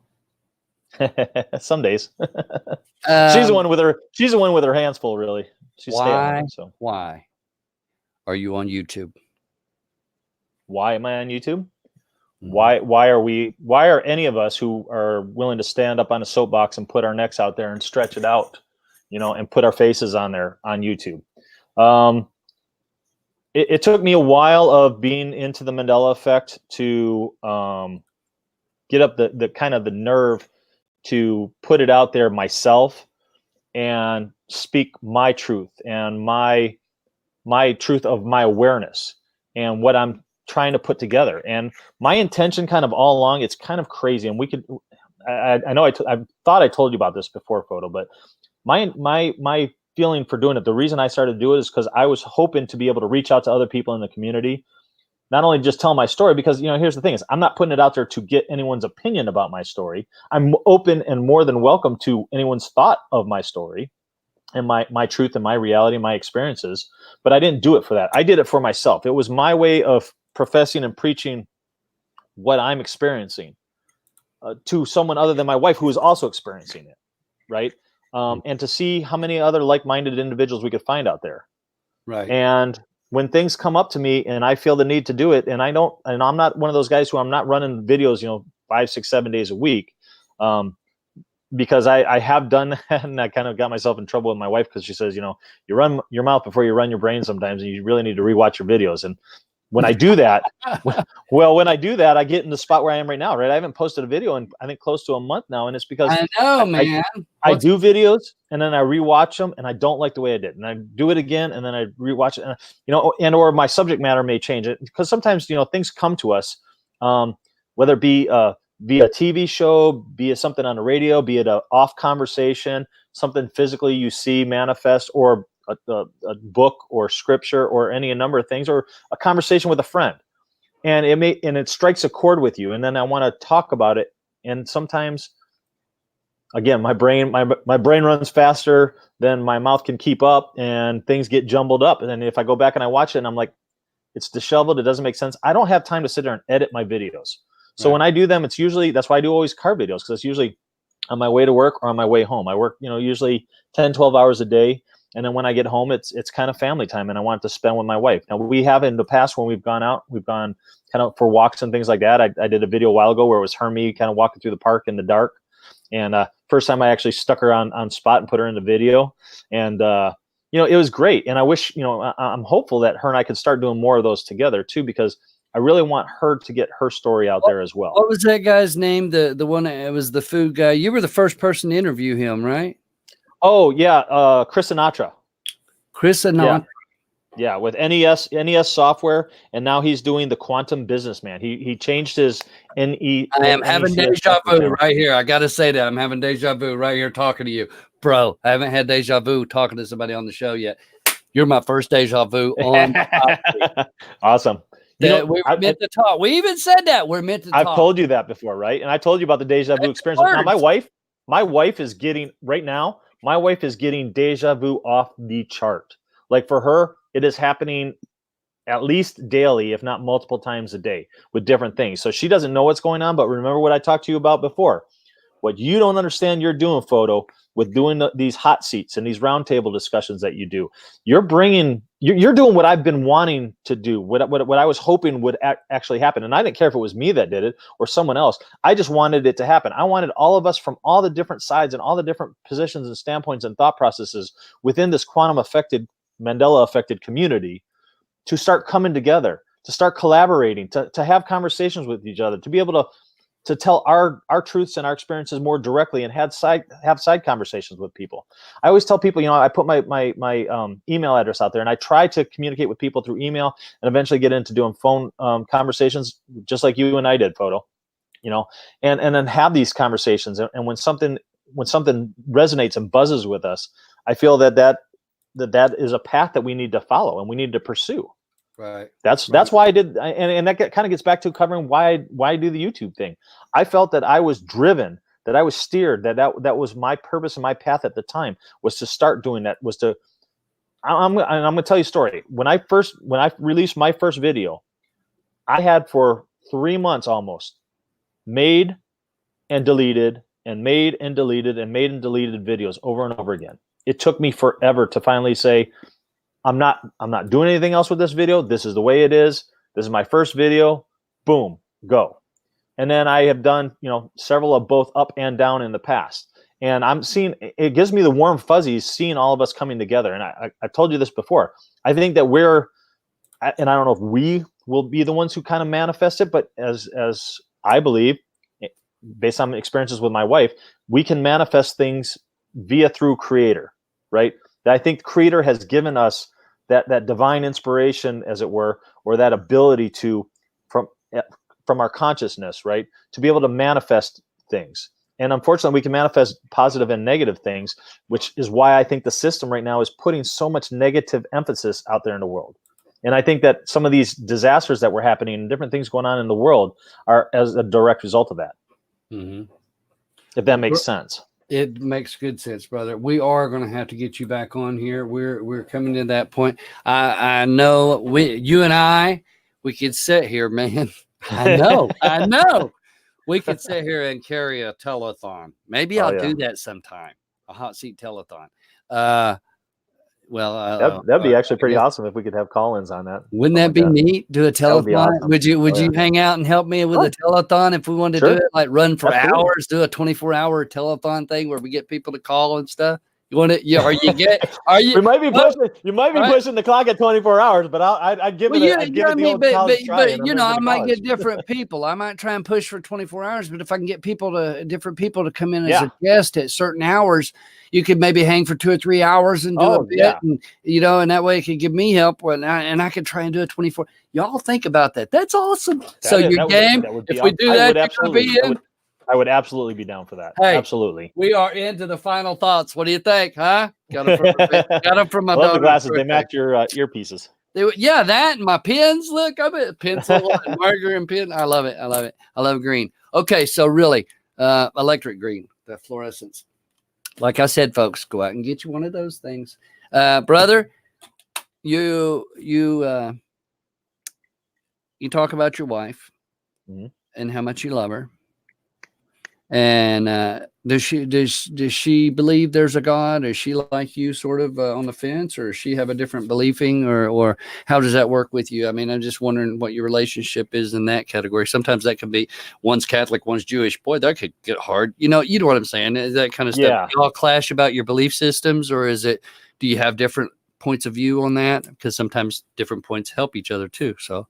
We've always had different points of view. I mean, she was always much more into the belief in God and always, swagging her finger at me when I was utilizing the name in maybe the wrong text or fashion at some point. I got you. And again, at that point when I was doing that on a mainstream, it was because of I was kind of pulled back and more atheistic in that stance. And but I never looked bad at her for that or looked down at her for that. I just said, look, you have your belief, I have my belief, and there's no reason why either one of us should push onto the other one to that. Because if it's meant to be, it's meant to be. I mean, her and I were meant to be. Her and I, months before we ever met, had a very, very vivid dream about each other, down to the T. I mean, I physically saw her in my dream while I was still with my ex. She physically saw me in her dream, and we think it was like probably on the exact same night at the exact same moment where we were both asleep when that occurred. Not at random times, which is really kind of weird and odd. And then when we met later on, again, it was like a deja vu moment for us that we knew each other. And it was kind of crazy because I'd gone into her work several times, never talked to her, never met her. But, you know, she saw me and finally got the nerve to come up and talk to me. And when we did, here we are. You know, it just grew and progressed. So, you know, we love each other both very dearly. And, you know, I don't want to mince words and put it in her position for her. Maybe really we'll get her in the hot seat sometime. I tried, Photo. I tried telling her that you want to get her in there. So we'll see how she feels after she watches back this video. Yeah. Okay. Tell me again. Now, you live in what state right now? You're in Arizona. I'm in Gilbert. Yeah. I'm in Gilbert in Arizona. Arizona. So if, how far are you from Sedona? Just curious. Not very far. For a couple hours. Yeah. Okay. You're going to talk to me on the phone again, right? So we can just shoot that. If I'm ever out there, you're going to give me a place to hang out for a weekend or something? Heck yeah, we got a spare bedroom. I've been invited out to that direction in that neighborhood by a couple different people. Man, wouldn't that be cool if I could just go around and visit a bunch of different people? I got a little one in school, so I don't know. But if I ever get out, tell you though, if you're gonna do that, I would not be opposed to all of us being able to get together too, because it would be a joy to meet other people in our community. Yes, I would love to do it. And somebody I can't remember now. I want to say it's Vanessa VA, maybe. I think she had hosted one. People getting together and stuff and having those meetings. That's awesome. But I do want to say this has been our final thoughts. We're just throwing them out. You're going to come back and absolutely see us again for sure. And I want to say thank you to everybody that's been in the chat room. And it's been a wonderful, wonderful show, bro. I'm so happy you're on here. You did fine. I know. You didn't even talking sweat. About it for a couple there was weeks. no sweat. There was no sweat. Hey, bro.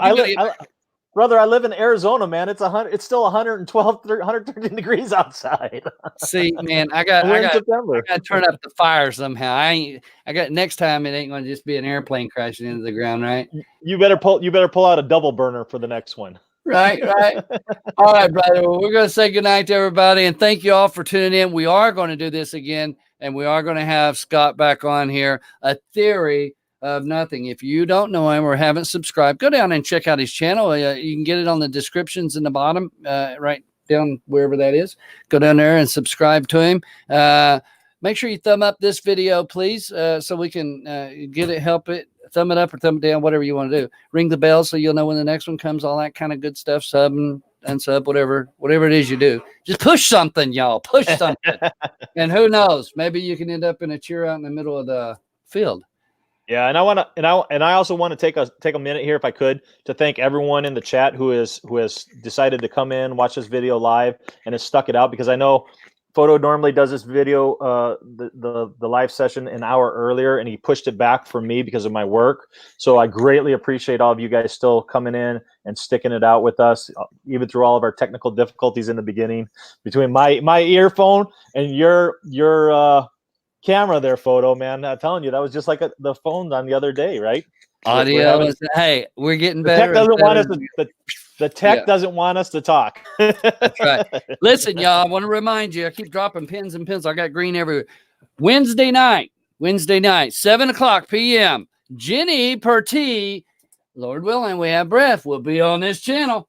And she'll be in the hot seat, and we'll get to hear her talk. We are going to have Scott Schaefer back on here. That's a guarantee, Lord willing, and we have breath once again. And awesome, brother.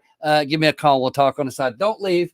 As soon as I hang up here, we get this done. Just hang with me for a few minutes, okay? Yep. We're going to play you out with the airplane the way we came in, and we'll probably throw Paul Adams out there again at the end. I like him. He just coughs. Won't do that again. That's so funny. I love y'all. Have a great night.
Still here.